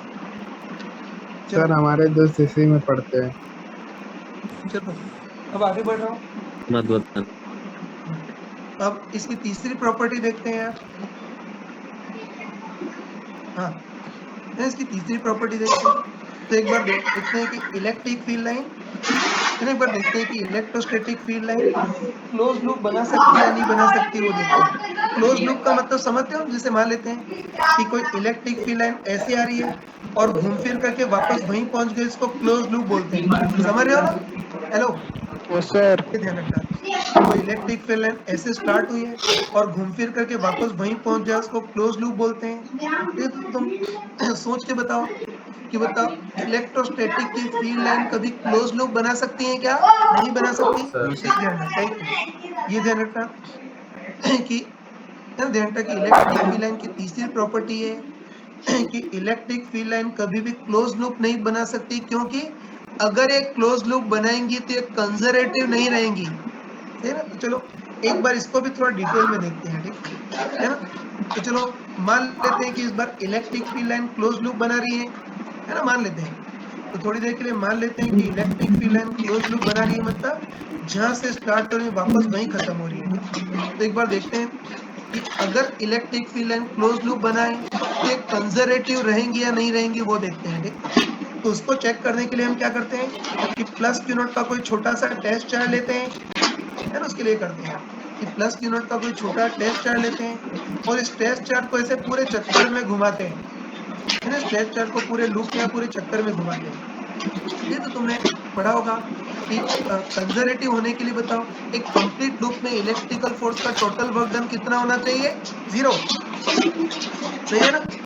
Hello, yes sir. तो उसके लिए प्लस क्यू नॉट का टेस्ट डाल लेते हैं, इसको कंप्लीट चक्कर घुमाते हैं। बताओ इस पूरे चक्कर में इलेक्ट्रिक फोर्स का टोटल वर्क डन 0 हो गया तो ठप्पा लग जाएगा कि ये कंजर्वेटिव फील्ड है, और नॉन 0 हो गया ठप्पा लग जाएगा कि ये नॉन कंजर्वेटिव फील्ड है, ठीक? वही मान लेते हैं कि electric field line close loop बना रही है, तो कंजर्वेटिव होंगी या नहीं होंगी वो चेक करना है। तो उसके लिए प्लस क्यू नॉट का टेस्ट डाल लेते हैं और इसको पूरे चक्कर में घुमाते हैं। इलेक्ट्रिकल फोर्स का वर्क डन कितना होगा वो देखते हैं। तो सबसे पहले बताओ कि यहाँ से यहाँ तक इलेक्ट्रिकल फोर्स का वर्क डन पॉजिटिव है नेगेटिव? पॉजिटिव। बताओ यहाँ से यहाँ तक इलेक्ट्रिकल फोर्स का वर्क डन पॉजिटिव है नेगेटिव? पॉजिटिव होगा। बताओ, है ना? बताओ यहाँ से यहाँ तक इलेक्ट्रिक फील्ड आगे की ओर, तो इलेक्ट्रिकल फोर्स भी आगे की ओर होगा। ये तो यहाँ से यहाँ तक इलेक्ट्रिक फील्ड आगे की ओर, तो इलेक्ट्रिकल फोर्स भी आगे की ओर होगा, और इसको डिस्प्लेस भी आगे की ओर करा है। फोर्स और डिस्प्लेस सेम डायरेक्शन में, तो इस पार्ट में इलेक्ट्रिकल फोर्स का वर्क डन पॉजिटिव होगा। यहाँ से यहाँ तक भी इलेक्ट्रिकल फोर्स का वर्क डन पॉजिटिव होगा या नेगेटिव? पॉजिटिव। इसमें भी इलेक्ट्रिकल फोर्स भी उसी डायरेक्शन में और डिस्प्लेस भी उसी डायरेक्शन में हो रहा है, इसमें भी इलेक्ट्रिकल फोर्स का वर्क डन पॉजिटिव। यहाँ से यहाँ तक पॉजिटिव है नेगेटिव? इसमें भी पॉजिटिव। इसमें भी इलेक्ट्रिकल फोर्स इसी डायरेक्शन में और डिस्प्लेस भी उसी डायरेक्शन में करा है, तो इसमें भी इलेक्ट्रिकल फोर्स का वर्क डन पॉजिटिव, और यहाँ से यहाँ तक भी पॉजिटिव। बस तुम बताओ, तुम बताओ इस वाले पार्ट में भी इलेक्ट्रिकल फोर्स का वर्क डन पॉजिटिव है, इसमें भी पॉजिटिव, इसमें भी पॉजिटिव और इसमें भी पॉजिटिव। तो बता इस पूरे लूप में इलेक्ट्रिकल फोर्स का वर्क डन लगातार पॉजिटिव है, तो बता इस पूरे चक्कर में, है ना? बता इस पूरे चक्कर में इलेक्ट्रिकल फोर्स का टोटल वर्क डन भी पॉजिटिव होगा, मतलब पूरी साइकिल में इलेक्ट्रिकल फोर्स का टोटल वर्क डन 0 नहीं होगा। और तुम बताओ इस पूरे चक्कर में इलेक्ट्रिकल फोर्स का टोटल वर्क डन 0 नहीं होगा, तो ये फील्ड कंजर्वेटिव भी नहीं होगा। सही बोला ना? Yes sir. अरे फील्ड कंजर्वेटिव नहीं होगा तो ये इलेक्ट्रोस्टैटिक फील्ड को रिप्रेजेंट नहीं करेगा। हो सकता है किसी और फील्ड को रिप्रेजेंट करे, लेकिन ये इलेक्ट्रोस्टैटिक फील्ड को रिप्रेजेंट नहीं करेगा। तो इससे पता चल गया कि इलेक्ट्रिक फील्ड लाइन कभी भी क्लोज लूप नहीं बना सकती है। देखो इसको एक बार शॉर्ट में समराइज कर रहा हूँ। कई लोगों को कंजर्वेटिव और नॉन कंजर्वेटिव के कंसेप्ट पता नहीं होते हैं। ये तो 11th में पढ़ा होगा कि कोई भी कंजर्वेटिव फोर्स है तो एक चक्कर में उसका ओवरऑल वर्क डन 0 होना चाहिए, और नॉन कंजर्वेटिव है तो एक चक्कर में ओवरऑल वर्क डन नॉन 0 होता है। तो एक बार देख लेते हैं। ये तो ध्यान था कि इलेक्ट्रिक फील्ड लाइन, है ना, बताया था कि इलेक्ट्रिक फील्ड लाइन कभी भी क्लोज लूप नहीं बनाती है। तो देखते हैं कि अगर क्लोज लूप बनाई तो क्या अनर्थ होगा, वो देख सकते हैं। चलो मान लेते हैं इस बार electric field line close loop बना रही है, मतलब जहां से स्टार्ट हो रही है वापस वहीं खत्म हो रही है। तो अब ये कंजर्वेटिव रहेंगी या नहीं रहेंगी वो देखना है। तो उसके लिए प्लस क्यू नॉट का टेस्ट चार्ट लेते हैं उसको पूरा चक्कर घुमाते हैं, पूरे चक्कर में इलेक्ट्रिक फोर्स का टोटल वर्क डन कितना होगा वो देखना है। साफ साफ देख सकते हैं कि यहाँ से यहाँ तक भी फोर्स डिस्प्लेसमेंट के एलोंग है, तो यहाँ से यहाँ तक भी इलेक्ट्रिकल फोर्स का वर्क डन पॉजिटिव, यहाँ भी पॉजिटिव, यहाँ भी पॉजिटिव, हर पार्ट में इलेक्ट्रिक फोर्स का वर्क डन पॉजिटिव है। तो पूरे चक्कर में भी इलेक्ट्रिकल फोर्स का वर्क डन पॉजिटिव होगा, मतलब इस पूरे चक्कर में इलेक्ट्रिक फोर्स का वर्क डन जीरो नहीं होगा। और बताओ इस पूरे चक्कर में इलेक्ट्रिक फोर्स का वर्क डन जीरो नहीं होगा तो ये फोर्स कंजर्वेटिव भी नहीं होगा। और बताओ कंजर्वेटिव नहीं होगा तो ये इलेक्ट्रोस्टैटिक फील्ड को रिप्रेजेंट नहीं करेगा, हो सकता है किसी और फील्ड को रिप्रेजेंट करे, जैसे कि आगे तुम पढ़ोगे एडी करंट फील्ड, है ना, ऐसे किसी और फील्ड को रिप्रेजेंट कर सकता है, लेकिन ये इलेक्ट्रोस्टैटिक फील्ड को रिप्रेजेंट नहीं कर सकता है। सही है ना? हेलो, जिससे हम बोल सकते हैं, एक लाइन में बोल सकते हैं कि इलेक्ट्रिक फील्ड लाइन कभी भी क्लोज लूप नहीं बना सकती, क्योंकि अगर एक क्लोज लूप बनाएगी तो ये फिर कंजर्वेटिव नहीं रहेंगी, है ना। अब चलो इसी के जैसा एक दूसरा केस दे रहा हूँ, इसी के जैसा दूसरा केस दे रहा हूँ। जैसे मान लेते हैं प्लस क्यू और माइनस क्यू है, तो इधर इलेक्ट्रिक फील्ड प्लस से माइनस की ओर ऐसा होता है और इधर इलेक्ट्रिक फील्ड प्लस से माइनस की ओर ऐसा होता है। ठीक, डिस्टर्बेंस है। हाँ हेलो, आवाज आ रही है? Yes sir. इधर प्लस की ओर इधर माइनस की ओर, तो यहाँ इलेक्ट्रिक फील्ड प्लस से माइनस की ओर ऐसा होगा और यहाँ ऐसा होगा। ठीक, तो बताओ कि इलेक्ट्रिक फील्ड लाइन कभी भी क्लोज लूप तो नहीं बना सकती, लेकिन बताओ इस टाइप की हो सकती है क्या? Yes sir. इस टाइप की हो सकती है। बताओ इसको क्या तुम क्लोज लूप बोलोगे क्या? No sir. No sir.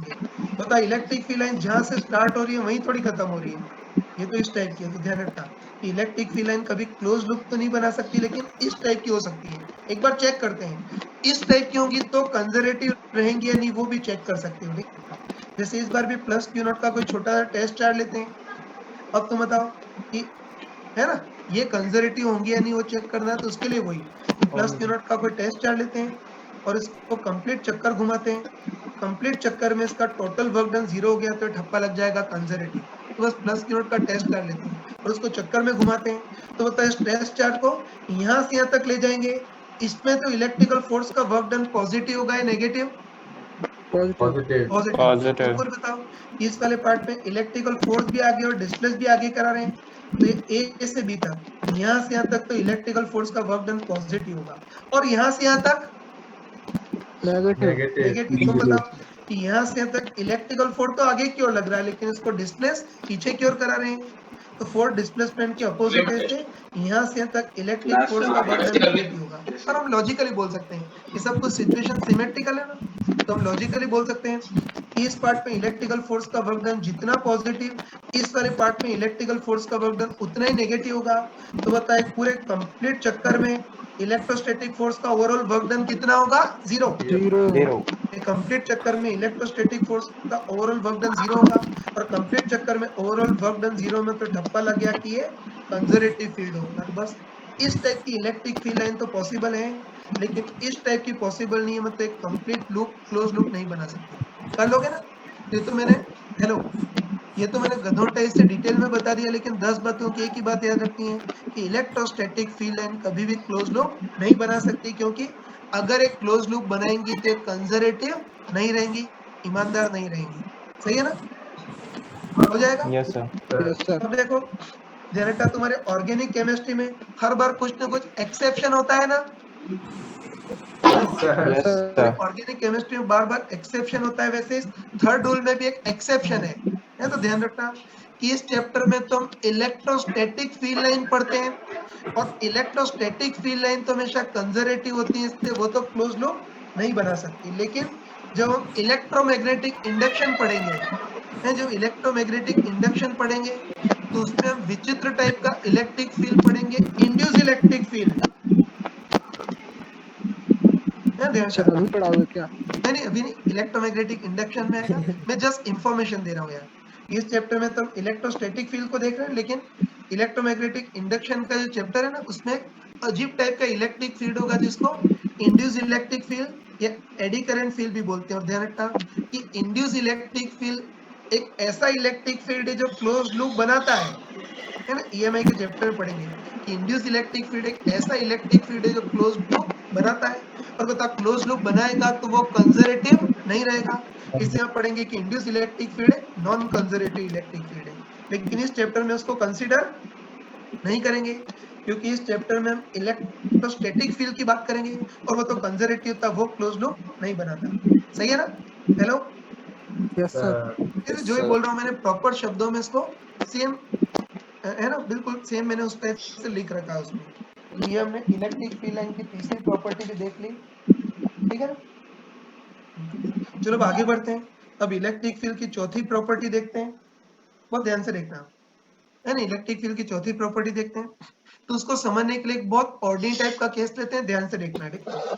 जैसे मान लेते हैं कि इधर प्लस क्यू का कोई पॉइंट चार्ज है,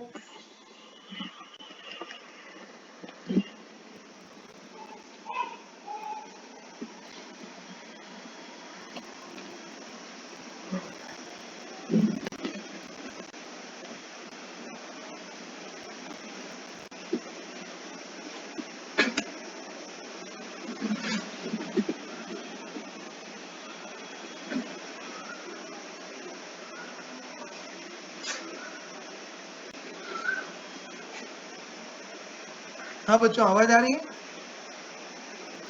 यस सर। सर चलो इलेक्ट्रिक फील्ड लाइन की चौथी और बहुत इंपॉर्टेंट प्रॉपर्टी देखते हैं। नहीं तो उसको समझने के लिए एक बहुत ऑर्डिनरी टाइप का केस दे रहा हूँ, बिल्कुल फीलिंग से बताना। जैसे मान लेते हैं कि प्लस क्यू का कोई पॉइंट चार्ज है है ना? मान लेते हैं कि प्लस क्यू का कोई पॉइंट चार्ज है, तो हमको अच्छे पता है कि प्लस क्यू का पॉइंट चार्ज हो तो इसके कारण इलेक्ट्रिक फील्ड चारों ओर दूर भगाने वाला होता है ना, तो इसके कारण इलेक्ट्रिक फील्ड लाइन ऐसी होती है, ठीक है? अब ये भी पता है हमको, है ना, ये भी हमको पता है कि प्लस क्यू का कोई पॉइंट चार्ज हो तो तब पास वाला कोई पॉइंट लेते हैं, इलेक्ट्रिक फील्ड की वैल्यू ज्यादा होती है, पता है ना? Hello, yes sir. हमको पता है कि पॉइंट चार्ज के कारण इलेक्ट्रिक फील्ड के क्यू अपन आर स्क्वायर होता है ना, 1/r² पे डिपेंड करता है। तो पास वाला पॉइंट है डिस्टेंस कम हो तो इलेक्ट्रिक फील्ड ज्यादा, और दूर वाला पॉइंट हो डिस्टेंस ज्यादा हो तो इलेक्ट्रिक फील्ड कम, वो तुम समझते हो, ठीक है? वही कि प्लस क्यू का कोई पॉइंट चार्ज है तो इसके कारण इलेक्ट्रिक फील्ड चारों ओर दूर भगाने वाला होगा। पहले पास में कोई पॉइंट लेते हैं तो हमको पता है कि पास वाला जो पॉइंट होता है वहाँ इलेक्ट्रिक फील्ड ज्यादा होता है। और ये भी देख सकते हैं कि अगर पास में कोई पॉइंट लेंगे तो यहाँ इलेक्ट्रिक फील्ड लाइन पास पास है, इलेक्ट्रिक फील्ड लाइन पास पास है, मतलब डेंस है। सही बोला ना? सर ये बोल सकते हैं कि पास में इलेक्ट्रिक फील्ड की वैल्यू ज्यादा होती है, और अगर पास में अगर कोई पॉइंट लेते हैं इलेक्ट्रिक फील्ड लाइन पास पास है, मतलब डेंस है। अब चलो दूर में कोई पॉइंट लेते हैं, नहीं तो दूर में कोई पॉइंट लेते हैं, तो ये भी हमको पता है कि बताओ अगर कोई दूर वाला पॉइंट लेते हैं इलेक्ट्रिक फील्ड की वैल्यू कम होगी, है ना? डिस्टेंस ज्यादा है तो इलेक्ट्रिक फील्ड की वैल्यू कम, तो पता है कि दूर में अगर कोई पॉइंट लेते हैं इलेक्ट्रिक फील्ड की वैल्यू कम होगी। और साथ में भी देख सकते हैं कि दूर में कोई पॉइंट लेते हैं, यहाँ इलेक्ट्रिक फील्ड लाइन दूर दूर है, मतलब रेयर है। सही बोला ना? Yes sir. यस तो सर। बताओ ना, इलेक्ट्रिक फील्ड ऐसा है तो तब पास में इलेक्ट्रिक फील्ड लाइन पास पास मतलब डेंस है, और दूर में देखिए तो वहाँ इलेक्ट्रिक फील्ड लाइन दूर दूर मतलब रेयर है। तो ये देख सकते हैं कि पास में कोई पॉइंट लेते हैं इलेक्ट्रिक फील्ड की वैल्यू ज्यादा है, और इलेक्ट्रिक फील्ड लाइन पास पास मतलब डेंस है, और दूर में कोई पॉइंट लेते तो वहाँ इलेक्ट्रिक फील्ड कम है, और इलेक्ट्रिक फील्ड लाइन दूर दूर मतलब रेयर है। बस इससे हम कंक्लूजन निकाल सकते हैं, है ना? तो इससे हम कंक्लूजन निकाल सकते हैं। बताओ जिस पॉइंट पर इलेक्ट्रिक फील्ड की वैल्यू ज्यादा होगी वह इलेक्ट्रिक फील्ड लाइन पास पास होंगी, मतलब डेंस होंगी। कह सकते हैं ना लोग? Yes sir. तो हम कंक्लूजन निकाल सकते हैं कि जहाँ इलेक्ट्रिक फील्ड की वैल्यू ज्यादा होगी वहाँ इलेक्ट्रिक फील्ड लाइन पास पास होंगी, मतलब डेंस होंगी।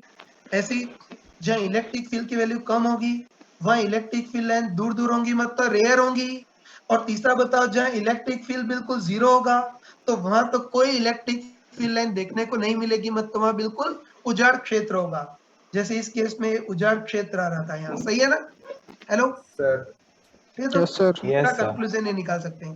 ठीक, तो आगे मुझे एक्सप्लेन करने की जरूरत नहीं है, अच्छे ध्यान था कि जहां भी इलेक्ट्रिक फील्ड की वैल्यू ज्यादा होगी वहां इलेक्ट्रिक फील्ड लाइन पास पास मतलब डेंस, जहां इलेक्ट्रिक फील्ड की वैल्यू कम होगी वहां इलेक्ट्रिक फील्ड लाइन दूर दूर मतलब रेयर, और जहां इलेक्ट्रिक फील्ड जीरो होगा वहां तो कोई इलेक्ट्रिक फील्ड लाइन देखने को नहीं मिलेगी, मतलब वहां बिल्कुल उजाड़ क्षेत्र होगा, खाली पार्ट दिखेगा, है ना? तो चलो इसी का एक क्वेश्चन मैं तुमको पूछ रहा हूँ, बिल्कुल सोच समझ कर करना। इसमें तुमको फंसाने का पूरा ट्राई कर रहा हूँ, लेकिन फंसना मत, ध्यान से देखना। तो देखो, इस बार किसी भी प्लेस पर इलेक्ट्रिक फील्ड है और इलेक्ट्रिक फील्ड की लाइंस ऐसी दे रखी हैं, चित्र में दिख रहा है ना? Hello, yes sir. तो किसी प्लेस पर इलेक्ट्रिक फील्ड है और इलेक्ट्रिक फील्ड लाइंस ऐसी दे रखी है, ठीक है? और हमको दे रखा है कि इधर कोई पॉइंट ए है और इधर कोई पॉइंट बी हमको बता रखा है, ठीक है? दिख रहा है इलेक्ट्रिक फील्ड की डायरेक्शन आगे की ओर दिख रही होगी। तो इधर कोई पॉइंट ए और इधर बी है। तो देखो हमको पूछा है कि इन दोनों में से किस पॉइंट पर इलेक्ट्रिक फील्ड की वैल्यू ज्यादा होगी। इलेक्ट्रिक फील्ड की वैल्यू को इलेक्ट्रिक फील्ड इंटेंसिटी भी बोलते हैं। तो एक तो पूछा है कि दोनों में से किस पॉइंट पर इलेक्ट्रिक फील्ड की वैल्यू ज्यादा होगी, और सेकेंड पार्ट में कंफ्यूज करने के लिए पूछा है कि दोनों में से किस पॉइंट पर पोटेंशियल ज्यादा होगा।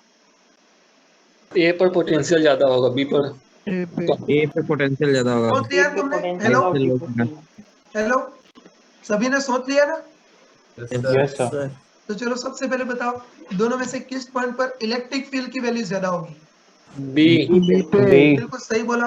और दोनों में किस पॉइंट पर पोटेंशियल ज्यादा होगा। ए A. पूरा प्रेजेंस ऑफ माइंड है तुम्हारा 100%। Very nice. तो चलो एक बार कर लेते हैं। तो हमको इलेक्ट्रिक फील्ड लाइन ऐसी दे रखी है जहाँ इलेक्ट्रिक फील्ड की डायरेक्शन आगे की ओर है। तो चलो है ना, देखो सबसे पहले पार्ट में पूछा है कि कहाँ इलेक्ट्रिक फील्ड ज्यादा होगा, वो पूछा है ना। इलेक्ट्रिक फील्ड कहाँ ज्यादा होगा वो देखना है। तो अब तुम ऑब्जर्वेशन से देख सकते हो। बताओ ए पॉइंट पर इलेक्ट्रिक फील्ड लाइन दूर दूर है, मतलब रेयर है ना। सॉरी, ऑब्जर्वेशन से दिख रहा है ए पॉइंट पर इलेक्ट्रिक फील्ड लाइन दूर दूर मतलब रेयर है। तो इलेक्ट्रिक फील्ड लाइन दूर दूर मतलब रेयर है, मतलब इलेक्ट्रिक फील्ड कम होगा। और बी पर इलेक्ट्रिक फील्ड लाइन पास पास है, मतलब डेंस है, मतलब बी पर इलेक्ट्रिक फील्ड ज्यादा होगा। तो बी पर इलेक्ट्रिक फील्ड ज्यादा होगा और ए पर कम होगा। ये इलेक्ट्रिक फील्ड तो तुमने बहुत इजीली बता दिया। अब सेकेंड पार्ट में पूछा है कि कहाँ पोटेंशियल ज्यादा होगा। ये तुमने तो बिल्कुल सही बोला, लेकिन कर लेते हैं। तो सेकेंड पार्ट में पूछा है कि कहाँ पोटेंशियल ज्यादा होगा। देखो पहले मूर्ख लोग कैसे करते हैं सुन लेना। ये तो मूर्ख लोग तो ये सोचते हैं कि बी पॉइंट पर इलेक्ट्रिक फील्ड ज्यादा है तो इसे घर का राज चलता है, इससे पोटेंशियल भी ज्यादा है। और ए पॉइंट पर इलेक्ट्रिक फील्ड कम है तो पोटेंशियल भी कम है, ऐसा मूर्ख लोग बोलते हैं। बताओ सही है गलत? गलत। ऐसा तो कोई डायरेक्ट रिलेशन होता ही नहीं है ना। तो बस हमको देखना है कि दोनों में से पोटेंशियल कहाँ ज्यादा होगा वो देखना है।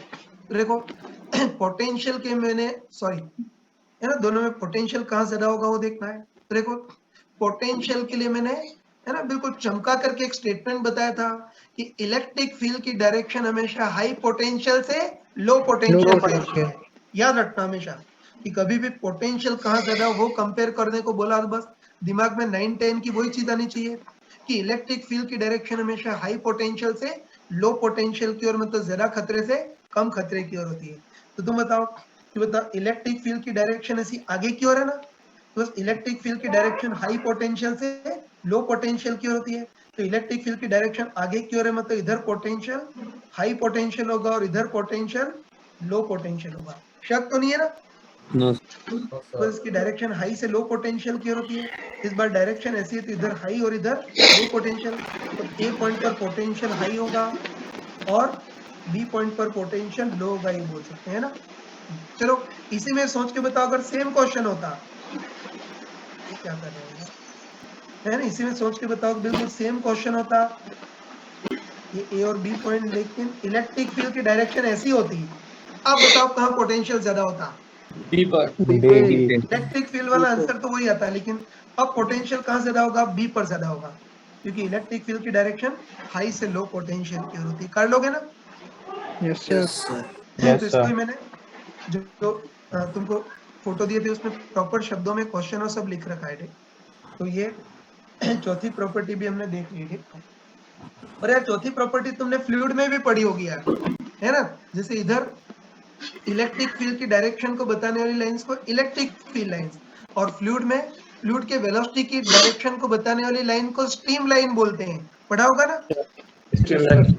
है ना। तो वहां भी वही कॉन्सेप्ट था यार। जैसे इधर जहाँ इलेक्ट्रिक फील्ड ज्यादा होगा वहाँ इलेक्ट्रिक फील्ड लाइन डेंस होंगी, वैसे फ्लूइड में भी जहाँ फ्लूइड की वेलोसिटी ज्यादा होगी वहाँ स्ट्रीम लाइन भी पास पास होती है, मतलब डेंस होती है। सेम वही कंसेप्ट है सब। चलो अब आगे बढ़ रहा हूँ।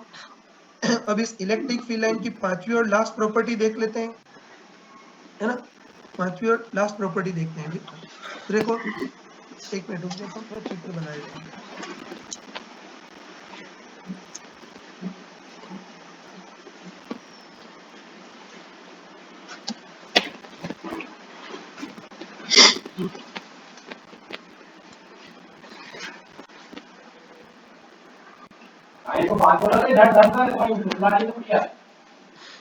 हाँ आवाज आ रही है?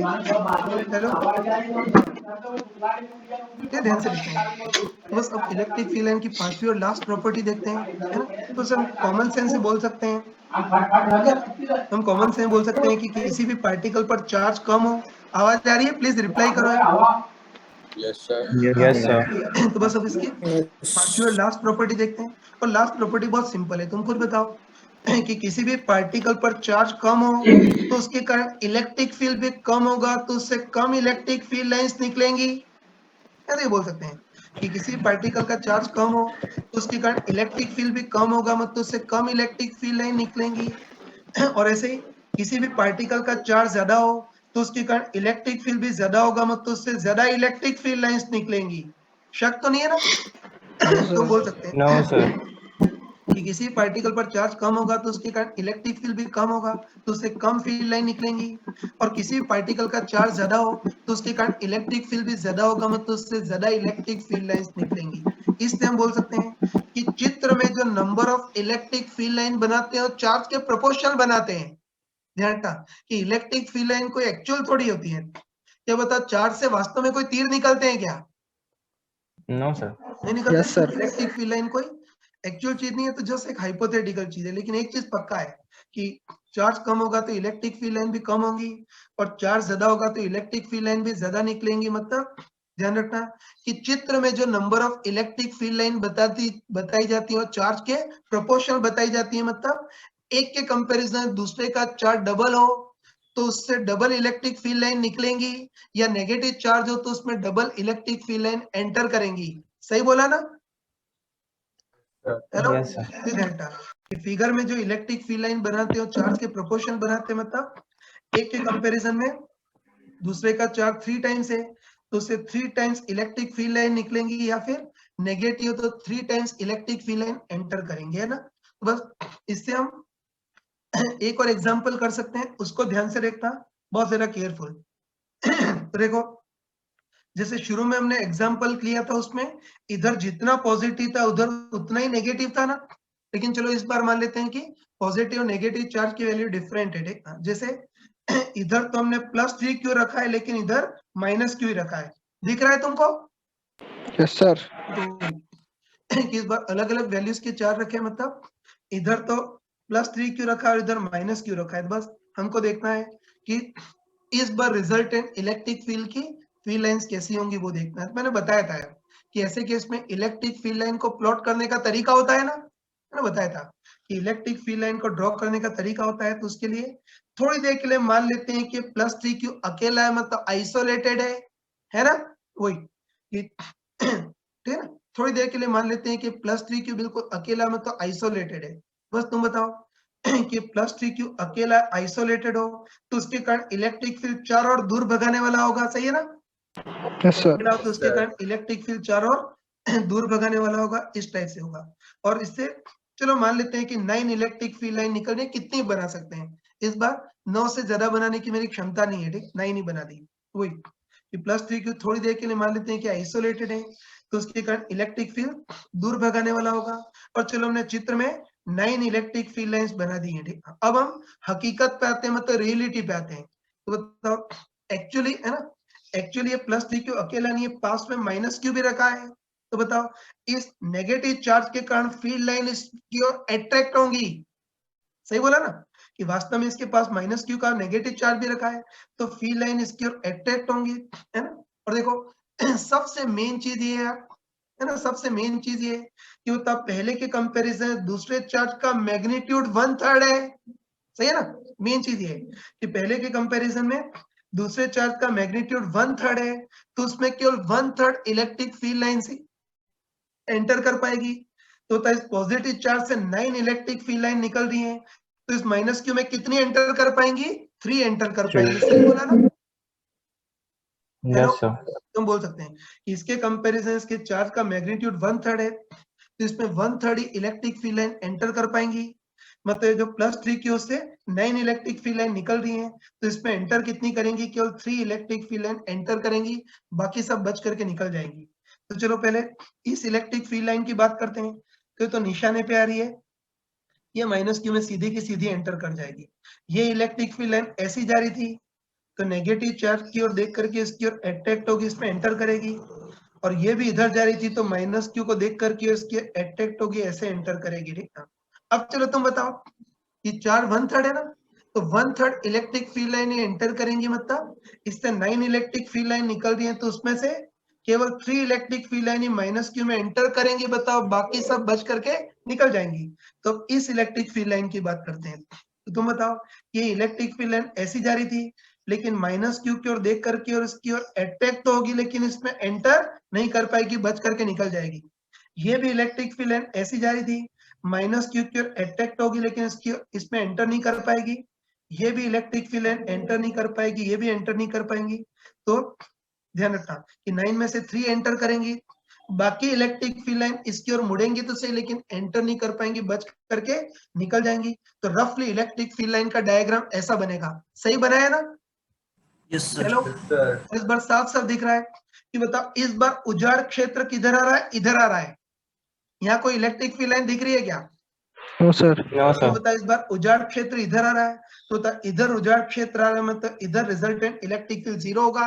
और वो कोई नई बात नहीं है, तो हम कूलॉम्स लॉ में ही पढ़ चुके हैं, है ना? कूलॉम्स लॉ में ही पढ़ चुके हैं कि अपोजिट साइन के, सॉरी कूलॉम्स लॉ में ही बताया था कि अपोजिट साइन के चार्ज हैं तो 0 इलेक्ट्रिक फील्ड वाला पॉइंट है, इक्विलिब्रियम पॉइंट बाहर होता है, 0 होगा तो यहाँ बिल्कुल उजाड़ क्षेत्र आएगा, कोई भी फील्ड लाइन देखने को नहीं मिलेगी। सही है ना? तो इस एग्जांपल से पक्का पता चल गया कि चित्र में जो इलेक्ट्रिक फील्ड लाइन ड्रॉ करते हैं वो चार्ज के प्रोपोर्शनल ड्रॉ करते हैं। एक के कंपैरिजन दूसरे का चार्ज 1/3 है तो उससे 1/3 इलेक्ट्रिक फील्ड लाइन निकलेंगी, या नेगेटिव तो 1/3 इलेक्ट्रिक फील्ड लाइन ही एंटर करेंगी। कोई शक तो नहीं है? देखो अभी तो हमको चार्ज की वैल्यू दे रखी थी और इलेक्ट्रिक फील्ड लाइन ड्रॉ करने को बोला था। सही है ना? कि चार्ज की वैल्यू दे रखी थी और इलेक्ट्रिक फील्ड लाइन ड्रॉ करने को बोला था, ये कर लिया। लेकिन अपने जेई में जो क्वेश्चन आते हैं उसमें उल्टा होता है यार, कि इलेक्ट्रिक फील्ड लाइन का चित्र दिया होता है और उनको चार्ज का रेशो पूछता है ना? जैसे इसी क्वेश्चन में चार्ज की वैल्यू को मिटा देता हूं मैं, है ना? उसमें एक्चुअल जो फिगर है मैंने तुमको व्हाट्सएप पे भेज दिया है तो थोड़ी देर के लिए चार्ज की वैल्यू डायरेक्ट मतलब साइन ये सब छुपा देता हूँ। फिर जेई में क्वेश्चन इस टाइप के पूछा गया था।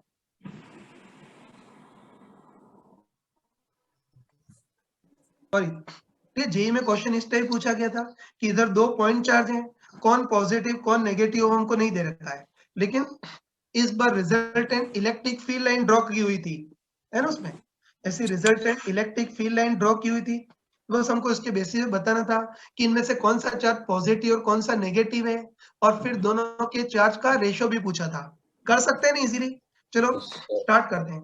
सबसे पहले कौन सा चार्ज पॉजिटिव और कौन सा चार्ज नेगेटिव वो देखना है। तो स्मार्ट पर्सन तो देखते ही बोल सकता है कि इलेक्ट्रिक फील्ड लाइन इससे निकल रही है, मतलब ये चार्ज कौन सा होगा?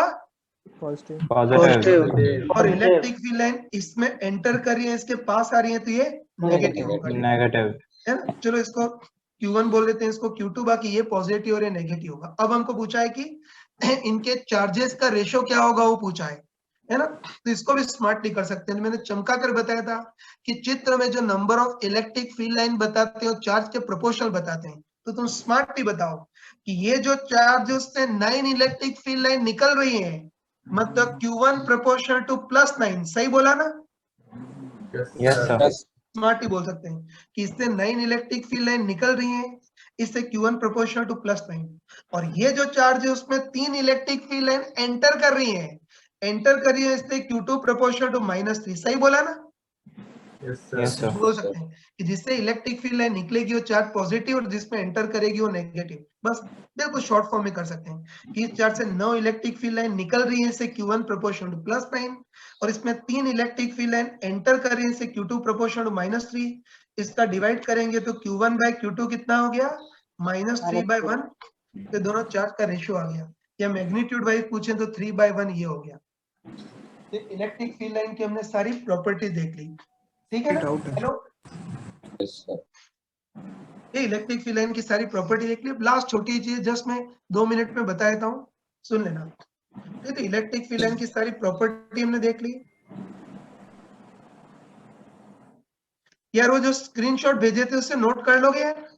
Yes, sir. Yes sir actually होता है ना यार कि ये वाला जो थ्योरेटिकल पार्ट है वहां अटक जाते हैं यार लोग, क्योंकि इसमें लिखना भी सारा इतना सारा, तो अपना टाइम बचे इसलिए मैंने ये चीज की है। मेरे ख्याल से तुमको प्रॉब्लम नहीं होगी। Yes, sir, नहीं होता है।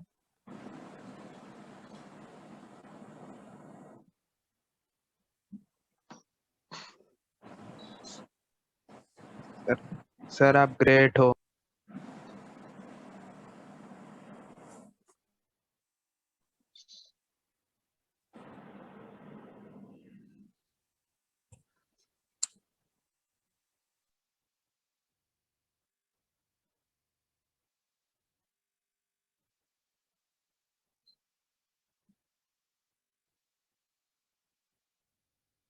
हाँ बच्चों, ठीक, अभी इलेक्ट्रिक बहुत ध्यान से सुनना है इसको।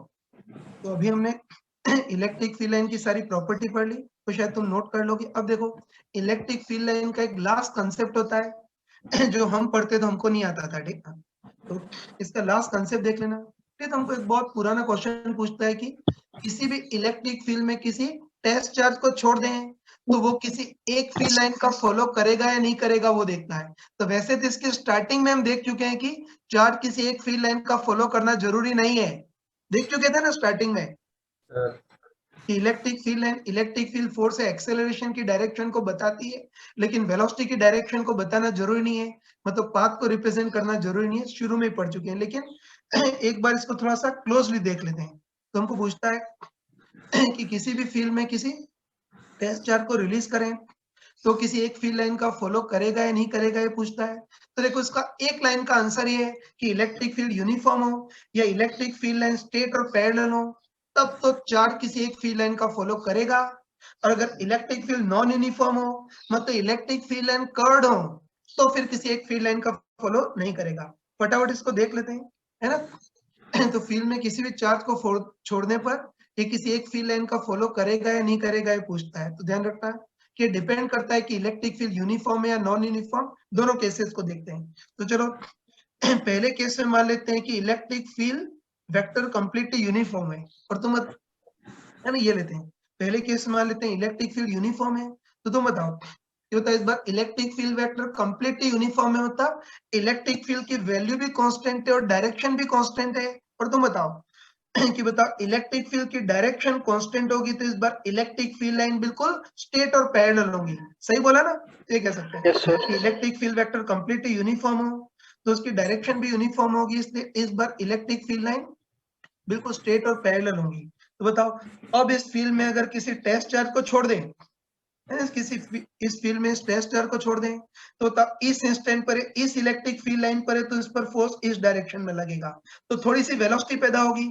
अब चार्ज यहाँ पहुंच जाएगा तो यहाँ भी वो उसी फील्ड में लाइन में, तो अभी भी फोर्स उसी डायरेक्शन में लगेगा।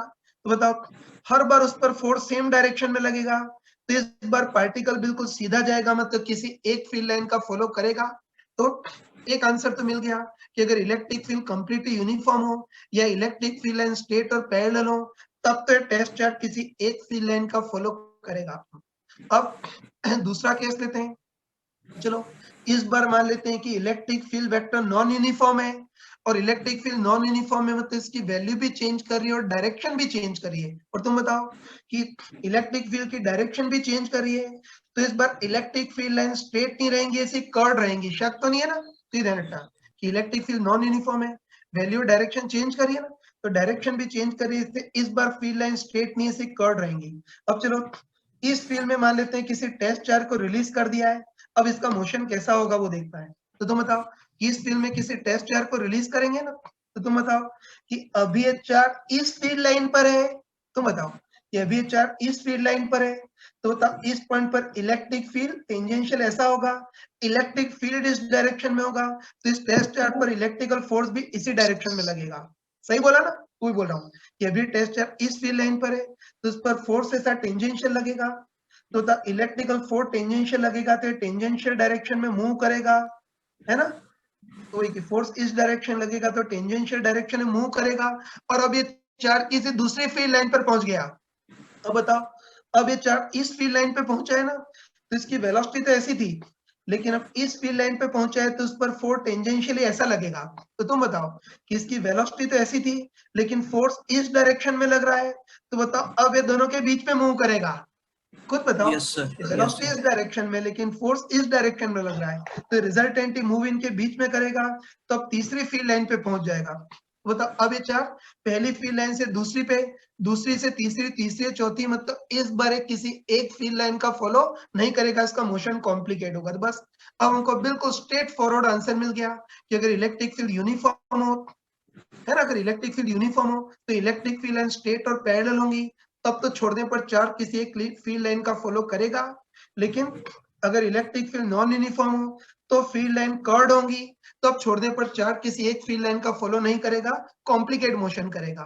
एक से दूसरी फील्ड लाइन, दूसरी से तीसरी, ये होगा। हो जाएगा ना? Hello, Yes, sir. Electric field line वाला पार्ट हमने टोटली कंप्लीट कर दिया। तो जो तुमको स्क्रीनशॉट भेजे थे ना, उससे तुम नोट कर लेना। कर लोगे इतना यार? Yes, sir. तो कल की क्लास में हम जो डिस्कशन तुमको दिया था ना होमवर्क, वो डिस्कस करूंगा और आगे फ्लक्स और गॉस थ्योरम हम पढ़ेंगे। ठीक है, मीटिंग एंड कर रहा हूँ। इसमें तो कोई स्क्रीनशॉट लेने की जरूरत नहीं है ना? No sir. जो बोल रहा No, हूँ sir. एक एक शब्दों को मैंने प्रॉपर किताबी शब्दों में उसमें लिखा हुआ है, तो मीटिंग एंड कर देता हूँ। ठीक है, और सर, तुम डाउट है। क्या है? Thank you sir. क्या डाउट है? सर, जो आपने मतलब पहले दो पार्टिकल के बीच में इलेक्ट्रिक फील्ड का वो वाला कराया था सर क्वेश्चन, उसमें सर अगर दोनों पार्टिकल के बीच में डिस्टेंस बहुत ज्यादा हो तो सर ये एक ही इलेक्ट्रिक फील्ड ना निगेटिव मतलब निगेटिव पार्टिकल सही बोले तुम। अगर दोनों के बीच डिस्टेंस बहुत ही ज्यादा टेंड्स टू इनफाइनाइट हो, तो तब तो इसके इलेक्ट्रिक फील्ड लाइन ऐसी होंगी और माइनस की इस टाइप की होंगी, है ना? यस तब एक के कारण दूसरे पे इफेक्ट नहीं पड़ेगा। जैसे कि तुमने बताया ना, ये +3q और ये -q दोनों इनफाइनाइट डिस्टेंस पे हो, तो ये जो चार्ज है कोटा में और ये इस्लामाबाद में है। ठीक, बहुत दूर दूर है। Isolated हो ठीक जाएगा. है, तो तब तो बता, दोनों की फील्ड लाइन इंडिविजुअल होंगी। इसकी फील्ड लाइन ऐसी होंगी और इसकी फील्ड लाइन ऐसी होंगी, सही है ना? यस एक ही फील्ड लाइन दूसरे में एंटर नहीं करेंगे, इस टाइप की होंगी, है ना? लेकिन सर, एक चीज तो एक पक्का है यार, हेलो, एक चीज तो पक्का है कि चार्ज 1/3 है तो इससे 1/3 फील्ड लाइन ही एंटर करेंगी। मतलब इससे अगर तुम 12 फील्ड लाइन बता रहे हो तो इससे कितनी बनानी पड़ेंगी? 4 ही बनानी पड़ेगी, वो पक्का है। बस एक का दूसरे पर इफेक्ट नहीं पड़ेगा, फील्ड लाइन मुड़ेंगी नहीं, है ना? Yes, sir. चलो मैं मीटिंग एंड कर रहा हूँ, अगली क्लास का टाइम हो गया।